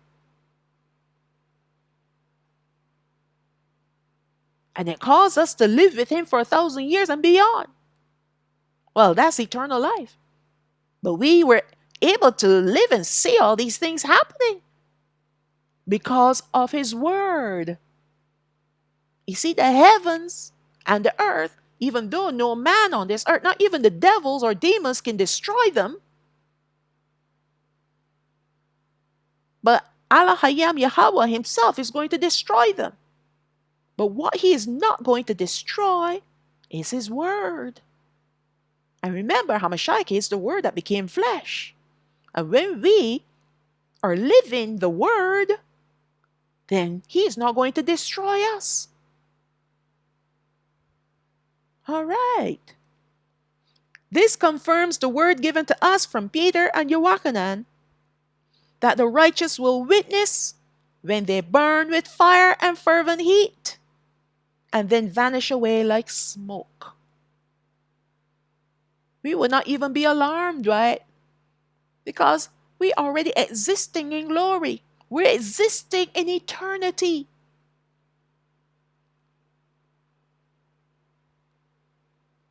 Let's look at Luke chapter 16, verse 16. The law and the prophets were until Yochanan. Since that time, the kingdom of heaven is preached, and every man pressed, meaning inflict violence on, into it. And it is easier for heaven and earth to pass than one tittle of the law to fail. So we know that throughout the ages, that man, the hands and feet of the Satans and the unclean spirits have been trying to destroy the kingdom of Alahayam, destroy his people, destroy his worship, destroy his tabernacle, destroy everything, corrupt what they couldn't destroy. And here Hamashiach is saying, besides all of this, all the wickedness that man has done against the kingdom of heaven, that it's easier for heaven and earth to pass than one tittle of the law to fail. That means the law will never fail. It must be fulfilled. It will be fulfilled. Every portion of the law will be fulfilled. Yahweh made certain declarations in these last 4 verses to help us to understand the passing away of the heavens and the earth in comparison to his law and even his prophecies. He has given us an even deeper understanding concerning this great event, when it will take place in the sequence of all the other events due to take place. He is confirming the heavens and the earth will pass away. He said it over and over again. Only after all of the law and prophecies are fulfilled. Once again, he is signifying this to us when he speaks of the Shawa'ah. So his prophecies must be fulfilled and his law must be fulfilled before the heavens and the earth pass away, which will be at the very ending of the age. The Shawa'ah indicates to us the end of a sentence and even the start of a new. And in this case, Hamashiach is comparing the ending of the heavens and the earth only when all of his law and prophecies are fulfilled, then we will have the new. Verse 26 of Revelation chapter 20 revised. And I saw the dead, small and great, stand before Alahayam, and the books were opened. And another book was opened, which is the book of life. And the dead were judged out of those things which were written in the books according to their works. To understand who will be judged at the white throne judgment, we have to go through the process of elimination. We know that none of our brethren, whether the righteous or the unrighteous, will be judged at this time, as they all have already been judged. Now, I addressed this in a previous study and I didn't get back to it with, for a good reason. I knew I was going to cover this again about our dead family members who died before, and even friends too, who died without knowing who they were, meaning their identity as part of the 12 tribes of Yashraal. What will happen to them? Alahayam is not without mercy, and he is certainly not unjust. We read in Peter that Hamashiach descended to those that were in prison and preached to them the 3 days and 3 nights that when he had died. He went down to the prisons to preach to them. When he was crucified, that's a better word, because he crucified. He passed from this dimension into the next. Then he returned in his glorified self after 3 days and 3 nights. And we discovered that those people that were in the prisons were from the time of Noah. They were the offspring of Sawaf that were disobedient, that came down the mountain. They were compared to angels, but they got distracted and they went down the mountain and they hung out with Cain and Cain's children. And then they tried to get back up to the earth, get back up to the mountain, and they were cut off. And they cried out, but they couldn't go back up because now they're defiled. They're the ones that Hamashiach spoke to in the prisons. All right? Now, what about our family members who have died? No, we will say that they died not knowing who they were. But is that so? Because a moment is like a lifetime to us. As they're on their dying bed, Alahayam will reveal himself to them. They're his people. Why will he not? We were taken as slaves. Our forefathers were taken as slaves. We were born in ignorance. We had no idea who we were until he reveals it to us. So why would he let them die in ignorance? Everyone, even the Gentiles, will have a choice to choose which way they want to go. But we know how the Gentiles think. Even our brethren that behave like Gentiles, we know how they think.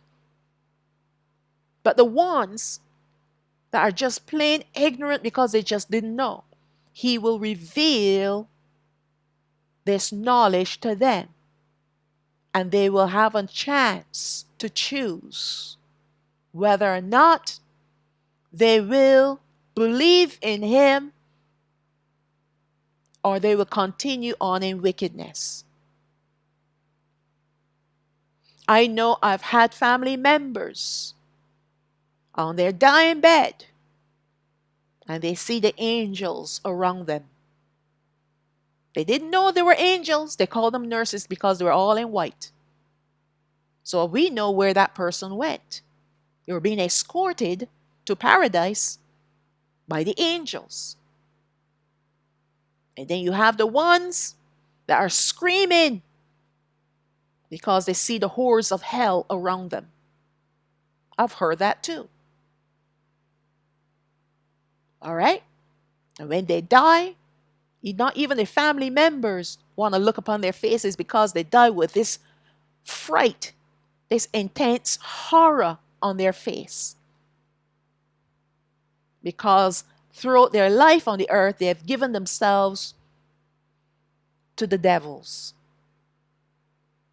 And now they're going to join them. They're going to enter into hellish hell. We're going to look at that in a minute. So to answer this question, our forefathers, our family members, our friends, all that belongs to the 12 tribes of Yashraal, our lineage, reaching all the way back to Adam and Hawa. Before we take our last breath, we will, well, I give you an exception to the rule, which were the offspring of Sawath. We are given a choice, and we will choose before we make that last breath. We take that last breath. Why? Because after you have died, there are no changes. You cannot change your mind. You have to make this choice while you still have breath. And because there are no more prisons, Saints Hamashiach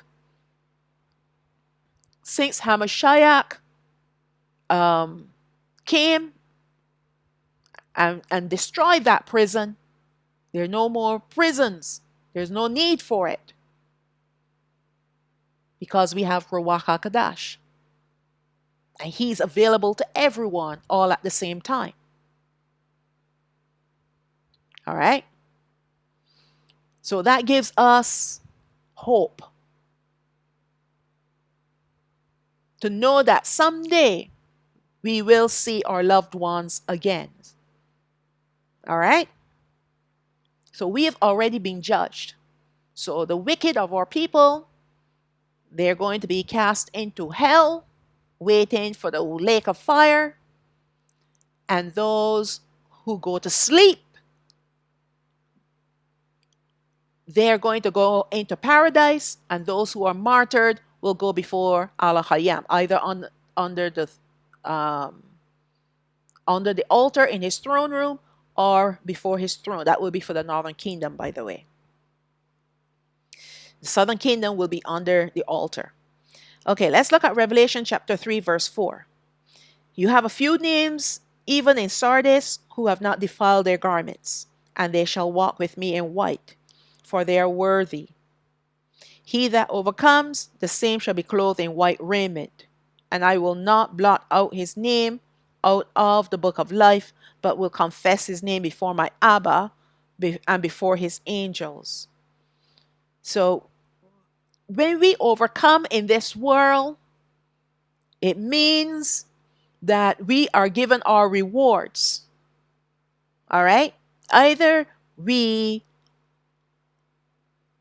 are clothed in white raiment, or our names will be blotted out of the book of life.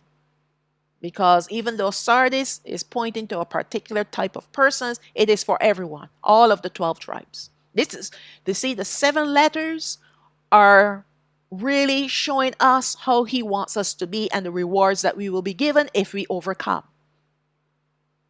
All right? And remember what Hamashiach said. And people will be like, but wait a second, I'm here on this earth and I'm working hard and doing this. And then these people on their dying bed, they can just say, yes, I believe. And then they receive eternal life and the same inheritance as me. Well, hello. Did he not agree with you a particular payment? That's his business. Did he not say that? When the workers were complaining that those in the 11th hour received the same payment as them who came in the first hour? He said, it's my business, it's my money, and I can pay however which way I want to pay. This is the Father's business. This is the Father's business.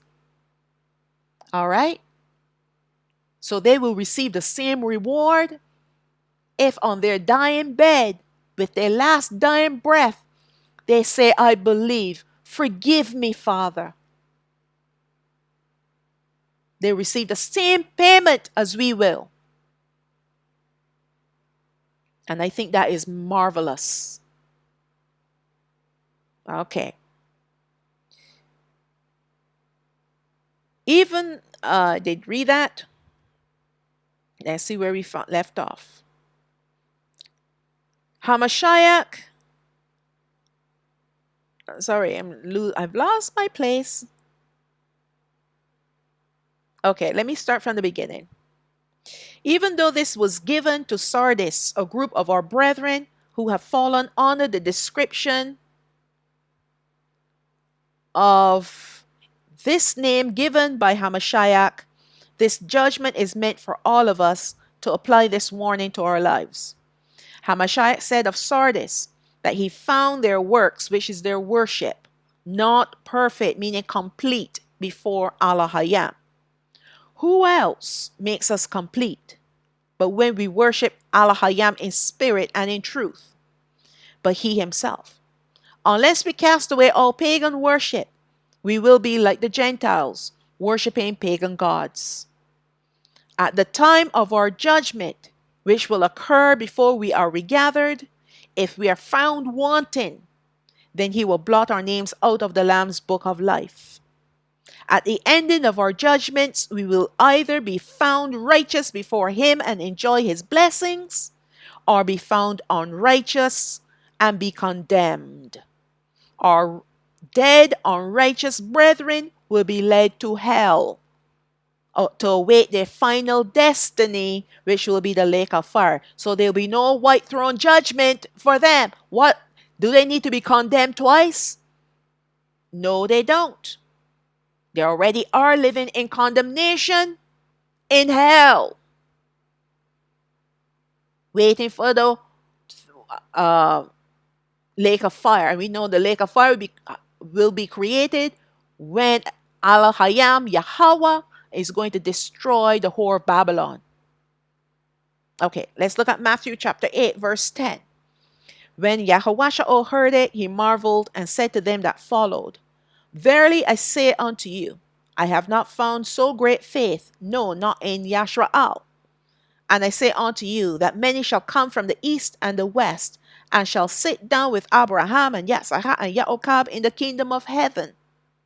But the children of the kingdom shall be cast out into outer darkness.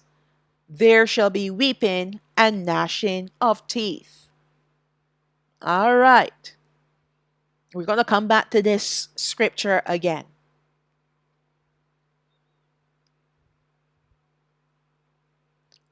Also, let us exclude the living, the 12 tribes of Yashrael and their resurrected brethren. For they all have been through their judgments and will be found worthy. This leaves us now with the Gentiles. But we must whittle down this list even further. Let us also exclude the heathens that died in the last two wars, the war of Gog and Magog and the war of Armageddon. For Alahayam will cast them into the lake of fire along with the devils they will serve. Then we will have the Gentiles that will be killed in the great judgments, the 7 trumpets and the 7 vials, and who were part of the world dominating empires throughout the ages until the present time. Those that were confederate with the Satans to carry out their evil agendas to try to destroy us throughout the ages. They too will not see the white throne. You think that Titus and Antiochus, those are the Roman leaders. I don't know what they're kings or whatnot. They're leaders. You think that Alahayam is going to bring them before his throne? No. They're going straight to hell. All these wicked people, they're going to hell, awaiting the lake of fire. All right? There's no white throne judgments for these wicked people. They're already condemned. Let's read on. They too will not see the white throne judgment. Those who were involved in satanic worship because they have made their alliance with the devils, exchanging their souls for wealth and power. And those who took the mark of the beast, even if it was out of ignorance. You take the mark of the beast, you've changed yourself. You've become a hybrid. So you will see the lake of fire when you die. Who then are we left with? Those Gentiles who had died in ignorance, yet they themselves were not abominations or committed any abominations in the eyes of Alahayam. And they were not persecutors of his people Yashraal. Those who worshipped pagan gods, out of ignorance. Yet they helped the poor, the widows, and the orphans. Remember, Alahayam is writing down everything in his books, and he's going to weigh them in the balance. So yes, there were pagan worshippers. They believed in this Jesus and worshipped him. But yet, they helped the poor. They helped the widows and they helped the orphans. They fed the hungry. All right? So he's going to weigh that in the balance. The children of these types of Gentiles that were murdered before they had a chance to live, Alahayam will know what choices they would have made. So he will judge them accordingly. Talking about the children now. Lots of children are being murdered. But Alahayam already knows what kind of people they will become when they grow up. He can see the ending from the beginning. So he too can judge them, even though they died as children. He's omniscient. Generally, those heathen Gentiles that had died who were not an offense to Yashraal, but tried to live peaceable lives, doing what they could to help others, they will appear before the white throne judgment. Remember that the revelation of Hamashiach will not be given to them in their lifetime or even on their dying bed. He's going to restrict them from that. Restrict that from them. Sorry. He's going to restrict that from them. Because Alahayam had created the white throne judgment as a time to judge these people after they die. All right? There's only a remnant that he wants, He doesn't want the multitude of Gentiles. He wants a remnant. So he needs to whittle down the numbers. So we already have some that have lived through the judgments and remained righteous. Now these are the dead ones that he's going to return to him. Either return to him or send them into the lake of fire. But he already knows, he already has a number in mind of how many Gentiles will become his. And once that number is fulfilled, everyone is gone. In fact, he already knows based on yes, the number that he has in mind, but based on their works as well, who he will receive as his own. The books that will be opened will be the books which will document every aspect of their lives before they died, the good and the bad, based on their lives before death, and whether their names then are recorded in the book of life will determine whether these people will be resurrected to life or be cast into the lake of fire, which is called the second death. This will be the final judgment that this world will ever see. And it all will occur after the heavens and the earth are passed away. All that will be left at this point of time will be the brightness of his appearance. Let's look at Habakkuk, which is Habakkuk, chapter 3, verse 3. Alahayam came from Teman, Wa Kadawash, and the Holy One from Mount Paran, Salah. His glory covered the heavens, and the earth was full of his praise, and his brightness was as the light. He had horns, which means rays of light, coming out of his hand, and there was the hiding of his power. We have nothing to worry about. We are transformed to be like the angels, immortal, and be like him, his children. The meaning of Taman is south or southward. But if you look deeper, it leads to the root word Yamayan, which means the right hand. And the right hand is indicative of righteousness. Mount Pa'aran is the same. Its root word leads us to Pa'ar, which means to glorify. When you put these two words together with their root meanings, we understand that Alahayam is speaking of coming as righteousness and glory. Alahayam spoke poetically and prophetically through his prophets, so that only those with ears to hear and a heart to perceive will hear and understand what he is saying. Now let us look at verse 27 of Revelation chapter 20, revised. And the sea gave up the dead which were in it, and death and hell delivered up the dead which were in them.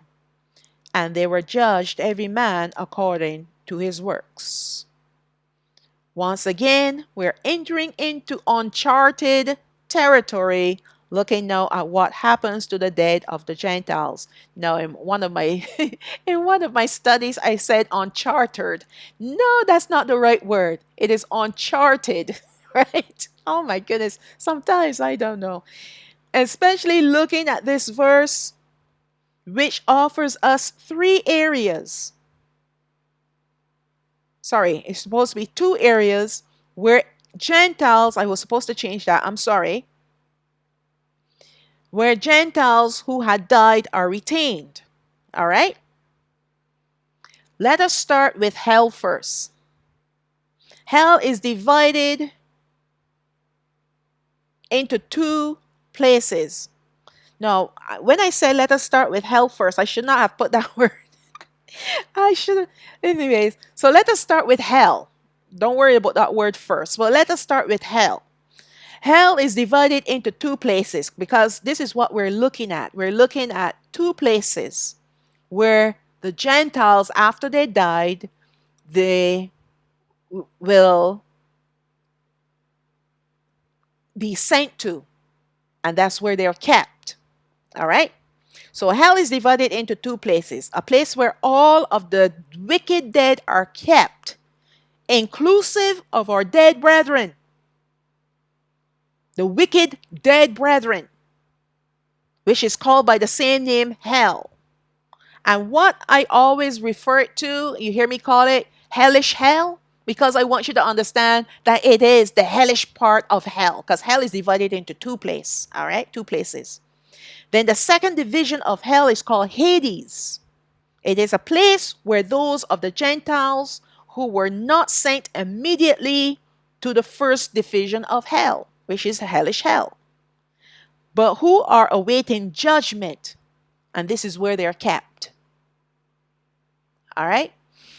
Those that are in hellish hell, they are already condemned. Those in the first division of hell are condemned and awaiting the lake of fire. Therefore, they will not be going before the white throne. These ones in Hades will not know if they will make it into the kingdom until after they are judged from the books. He's going to look at their works, their worship, their works, all the things that they've done or not done. All right? And their names are found or not found in the book of life. So the last book that they're going to look at will be the book of life to see if their names are written down there. If their names are not written there, they're cast into the lake of fire. Therefore, the hell that is offering up the dead will be Hades, the second division of hell. The first division, which will be the hellish hell, where the wicked are, that they will get a direct transportation into the lake of fire. They're not going before the throne of great, the white throne for judgment. They don't need to be judged twice. They've been found guilty. Death is an evil spirit where it is always accompanied by hell, because death is the means of destruction, while hell, with its two divisions, is the abode of the dead. Death comes either violently or non-violently, through sicknesses or diseases, beheading, and wars, to name a few ways in which its purpose is accomplished. The violent and non-violent deaths and the murders of the innocent of the Gentiles are also swallowed up in this evil entity, because death is the causation of the dead. Nevertheless, the entity called death cannot determine a person's holding place, whether hell or Hades, because this is all Alahayam's doing. Yet the dead awaiting judgment will go to Hades, and it will be for this reason why death and hell will offer up this group of Gentiles. All right, let's look at Revelation chapter 1, verse 18. I am he that lives and was dead, and behold, I am alive forevermore. Amen. And have the keys of hell and of death. So Hamashiach, when he died, when he was crucified and he was laid in the tomb for 3 days and 3 nights, one of the things that he did, yes, he preached to those in prison, but he also went and took the keys of hell and of death. Let's look at Revelation chapter 6, verse 8. And I looked, and behold, a pale horse, and his name that sat on him was Death, and hell followed with him. So it seems like these two are companions of each other. Death and hell. Because when death comes to a person, you're going to either end up in hellish hell, even if you're of the brethren, but you're wicked. Because if you are righteous before the Father, you will go to sleep and wake up with the fathers. You'll go to sleep and wake up in paradise or before the throne. But if you're wicked, then and you died, then guess what's coming for you? Hell.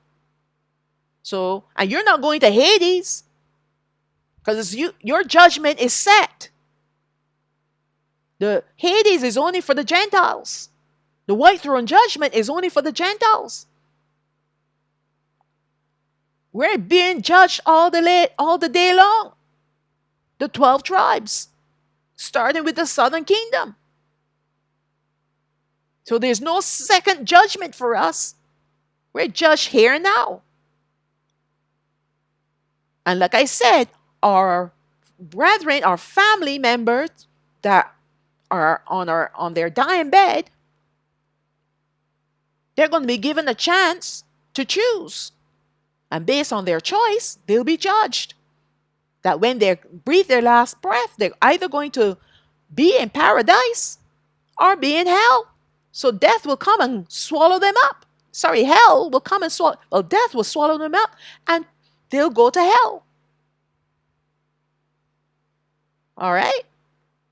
And power was given unto them over the fourth part of the earth to kill with the sword, that means war, and with hunger, and with death, and with the beast of the earth.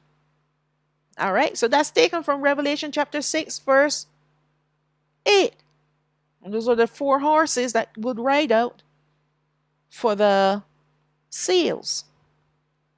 Death comes to all the wicked of our brethren and all Gentiles who died, and they will have to face hell after death. Alahayam will determine their place in hell, whether hellish hell or Hades. Hamashiach, having the keys of hell and of death, tells us quite a lot. He has the authority to prevent our brethren, to prevent us from going to hellish hell, and the Gentiles as well. He has the authority over death, because his people do not die, but they go to sleep and wake up in paradise or in the throne room. While the Gentiles, if they are found righteous before him, will be in Hades until judgment. None of these 2 groups in paradise or in the throne room will see the second death, which is eternal damnation. The Gentiles in Hades will have to wait to see which way they will go based on what is written in the books. It is for this reason why Hamashiach has made this declaration to allow us to know that if we choose to believe in him, we will be like him to be alive forevermore. He has the keys. He has the authority. Let's look now at the last two verses of Revelation chapter 20 revised, verse 28 and 29. And death and hell were cast into the lake of fire. This is the second death. And whosoever was not found written in the book of life was cast into the lake of fire. The lake of fire is not created yet. However, by the time of the destruction of the whore of Babylon, this infernal place will be created by Alahayam Yahweh. This Satan will possess this entity, will be the first to enter into this domain along with its followers and all those who are also waiting in hellish hell. Once the lake of fire is created, then those who are in hellish hell will immediately be transported to this place of doom. The lake of fire is called the second death, where no one can exit, and they will be tormented forevermore. Hamashiach called it the outer darkness, where there will be weeping and gnashing of teeth. He called it the outer darkness. Do you know why? Because it's going to be outside of the dimension of earth and the heavens. What is outside the dimensions of earth and heavens?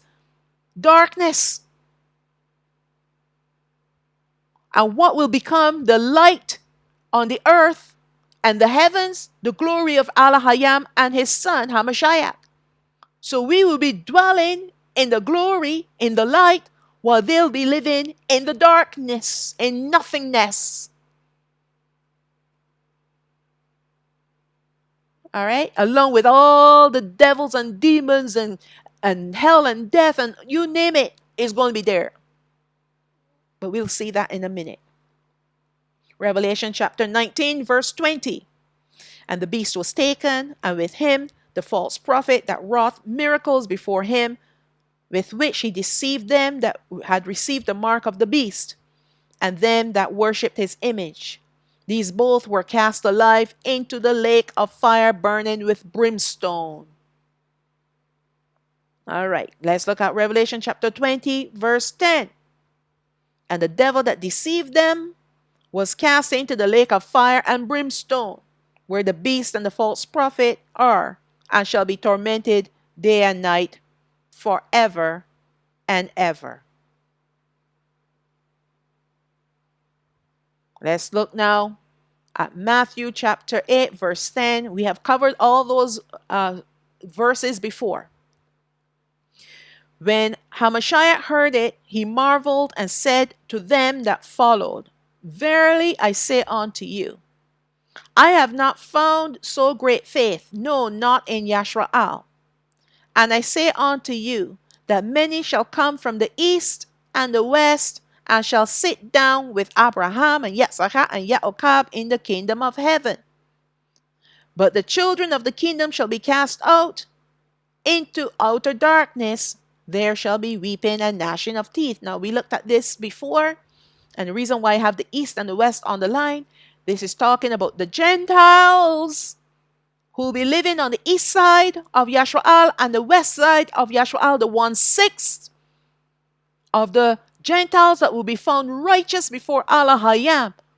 They're the ones that he's speaking of, that he will bring into the kingdom of heaven.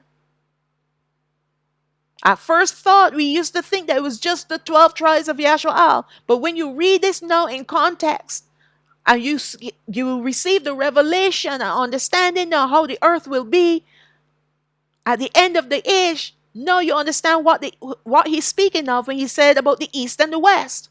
because we know the east side of Yashua will be divided in two parts, north and south, and the west side, the north and south. So there are two north parts and two south parts. And the Gentiles will be living in those regions.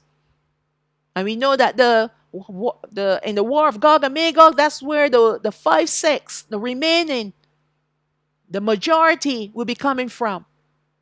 But the minority, the remnant, will be coming from these two regions, the east and the west of Yashua, to come and sit down with Abraham and Yitzhak and Yaakov in the kingdom of heaven, meaning in his kingdom.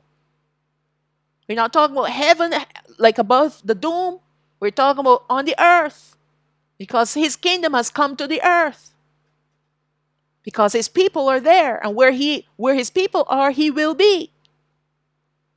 He is in the midst of them. So that's where the kingdom of heaven is. And look what happened to the children of the kingdom. The brethren going to be cast out into outer darkness. But the Gentiles he saved. Why? Because they're wicked. Not the Gentiles. The Gentiles are righteous. But the brethren, they're wicked. And guess where they're headed? To outer darkness. Matthew chapter 24, verse 51. And cut him asunder, meaning scourge, and appoint him his portion with the hypocrites, the pretenders. There shall be weeping and gnashing of teeth. Now, I'm just giving you little portions here because I don't want to make the study too long. Matthew chapter 25, verse 30. And cast you, the unprofitable servant, meaning you're good for nothing, into outer darkness. There shall be weeping and gnashing of teeth. So this weeping and gnashing of teeth goes hand in hand with being cast into outer darkness. And that outer darkness is the lake of fire.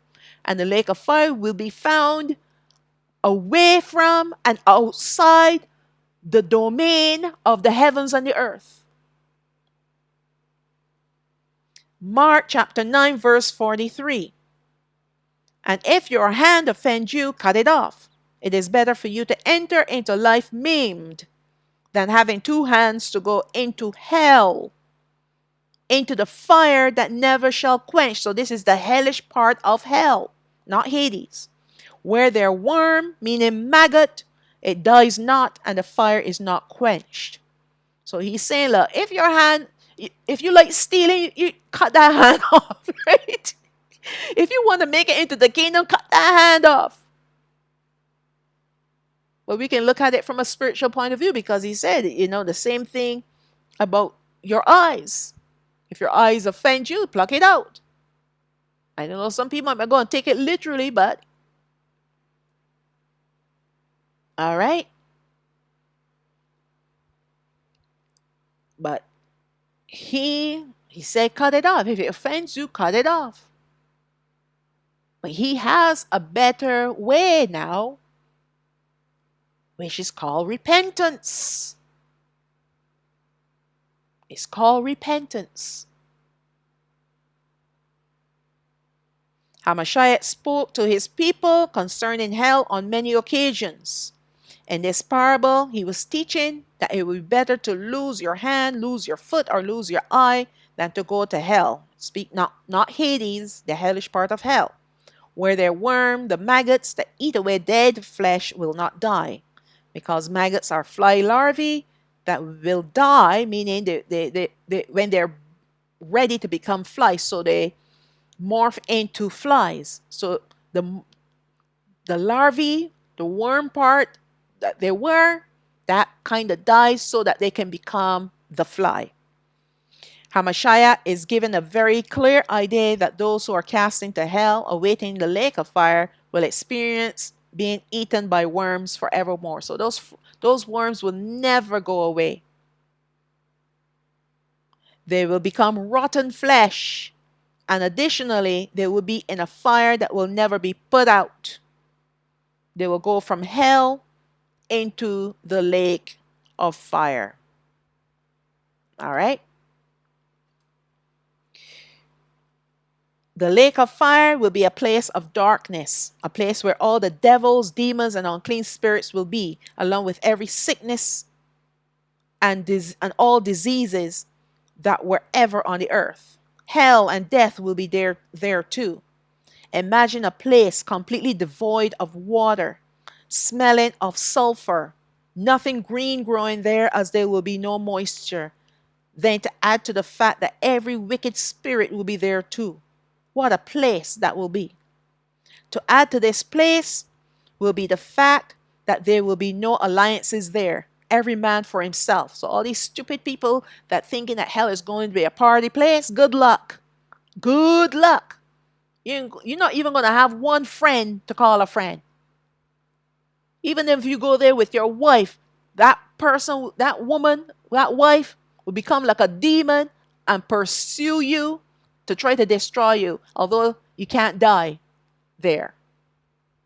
There are no alliances in hell, in the lake of fire. No alliances at all. Not even in the hellish part of hell. There are no alliances there. All right? No alliances. Every man for himself. And you're constantly being pursued because the devils and the demons and the unclean spirits, they're going to have more power over you. They're going to have more power than you have. In fact, you're not going to have any power. They're going to have their wickedness, their wicked powers, and they're going to use it against you to help torment you. Who wants to go there? All right. Now I want to go back to Mark 9:43. And I know people may want to take it literally or they may want to take it spiritually. What he is stating here, all right, is that whatever it takes to get you to stay the right path, even though it may cause you to be maimed. But let me tell you something, right? And this is the thing that we have to be mindful of. Your right hand likes to take things and you cut it off. You still got another hand. If that desire to take things, the hand is not the problem. It is the spirit that is guiding you, the evil spirit that is guiding you, that is the problem. All right? So we got to look at this from several points of views. Literal point of view and spiritual point of view. All right? I know there are some countries that if you are a thief, they cut your hand off. And I think that really deters a lot of thieves in that country. Can't remember which country this is. And I believe it deters that person too from stealing. In fact, when people see them coming from a distance and they only have one hand, they know why. They know that this person is a thief. Because of this missing hand. What Hamashiach wants us to think of is that how desperate are you to walk the straight and narrow path? How, I shouldn't use the word desperate, but how much does it mean to you to walk the straight and narrow path? Would you go to this length to cut your hand off and be maimed in order to enter into the kingdom of heaven? Then take one step further and deal with the spirit that is provoking you to steal. All right? Take that one step further. Repent of your sins and ask Ruach HaKodesh to help you not to steal. I'm just using this as an example because we're talking about the hands. There's some hands that like to kill, that like to hurt. Again, all of this, the root cause for your hands doing this evil has to do with unclean spirits. And you deal with the unclean spirits, and then you will not do this anymore. Because you cut your hand off and you're still wicked, you're still going to hell, the hellish part of hell. But he wants us to think extreme. You you have a goal. Your goal is to enter into the kingdom of heaven. And the extreme would be to physically remove the hand. Okay, if that's the path that you want to take, let me show you how you can keep your hand and get rid of the sin. If this is the place where you want to go, because you want to serve me, I will show you how.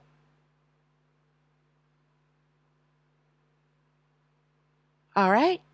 I will show you how. Okay, let's finish up. There be no alliances here.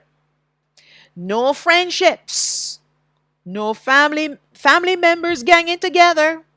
Everyone will be enemies on each other. Enemies hating on each other.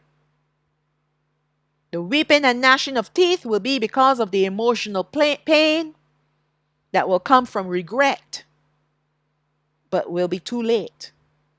And physical pain, as everyone will be afflicted with sores and all the diseases, yet they will not be able to die again, to escape. They will not be able to die again.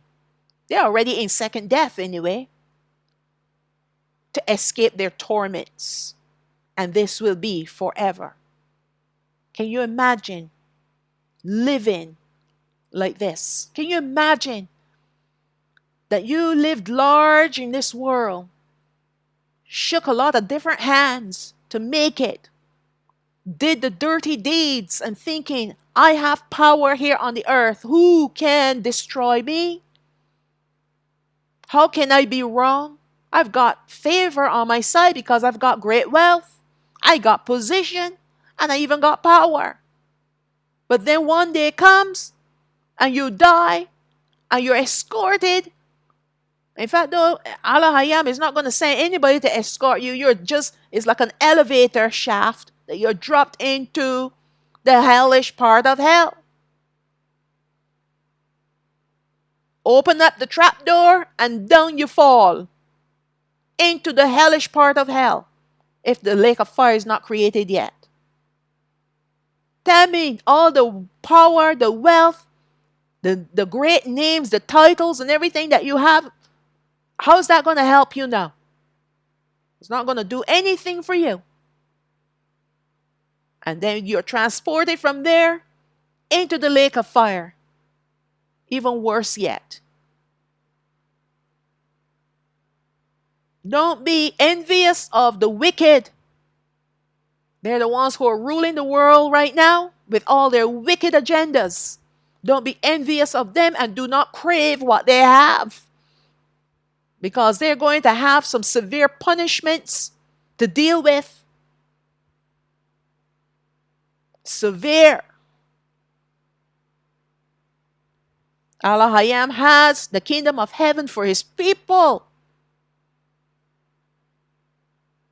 And those who reject his son will end up in this place called the lake of fire.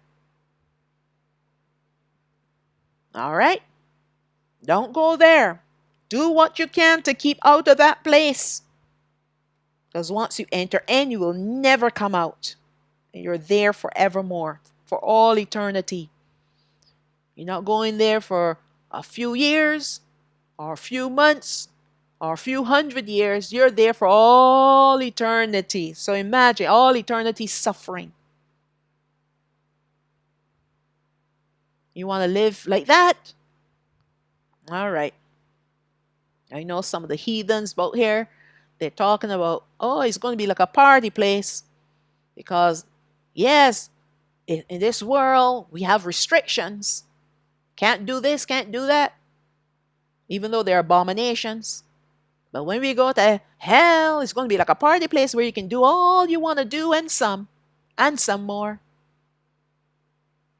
Well, you're going to get what you're not looking for. And you're going to get the biggest shock of your life when you end up there. Because the father of lies, who is these Satans, they've given the people on this earth a heavy delusion. This is the lie that they've given them. The worst case scenario, if you end up in hell, is a party place where all of us can hang out together and have fun. In case he takes away the earth from us. They already know what's coming, and they already know what's waiting for them, but they have deluded the wicked on this earth, the wicked men and women on this earth. That's why they're doing what they're doing. But Alahayam has given it to them because he wants to destroy them. And he wants to cast them into the lake of fire. Okay. And with that, that's the ending of part 8, the ending of chapter 20. We're going to move on to chapter 21. But before we start chapter 21, I want to do an introduction where I want to address what the world is going to look like, what the earth is going to look like before the 1,000-year reign of Hamashiach and afterwards. So we're going to look at it from different points of view, from different angles. All right? Because we want to see now how everything is going to play out. All right? Because Hamashiach is going to establish his government here on the earth. We want to see how that's going to look like. We're going to see what that is going to look like. All right? And I might not be able to give you deep details because it's not written down in detail in the scriptures, but I'm going to find the bits and pieces in the scriptures because I know it's there. Just like how he's teaching us about Hades and the lake of fire and all the different things about death and whatnot. It's there. We just need Ruach HaKodesh to help us to find it. All right? It's there. So let's finish this with the blessing for Yashwa'al, which is Alahayam chapter 6, verse 24 to 26. Deuteronomy chapter 6, verse 24 to 26. Yabarakak Yahweh wa Yashamarak. May Yahweh bless you and keep you. Ya'ar Yahweh panayo alayak wa yachanak. May Yahweh lift up his face upon you and give you, sorry. May Yahweh cause his face to shine upon you and have favor upon you. Yasha'a Yahweh panayo alayak wa yasham lak shalawa. May Yahweh lift up his face upon you and give you peace. And now we're going to say the commandment for Yashwa'al. Like he said, that we need to speak, to recite when we lie down, when we get up, when we go out, when we come back in. It's taken from Alahayam chapter 6, verse 4 and 5. Deuteronomy chapter 6, verse 4 and 5. Shama'o Yashwa'al, Yahweh, Alahayana, Yahweh Achad, wa Ahabath'ath, Yahweh, Alahayak, Bakal Lababak, Wabakal Napashak, Wabakal Ma'adak. Hear, O Yashwa'al, Yahweh, our Alahayam is one Yahweh, and you shall love Yahweh, your Alahayam, with all your heart, and with all your soul, and with all your might.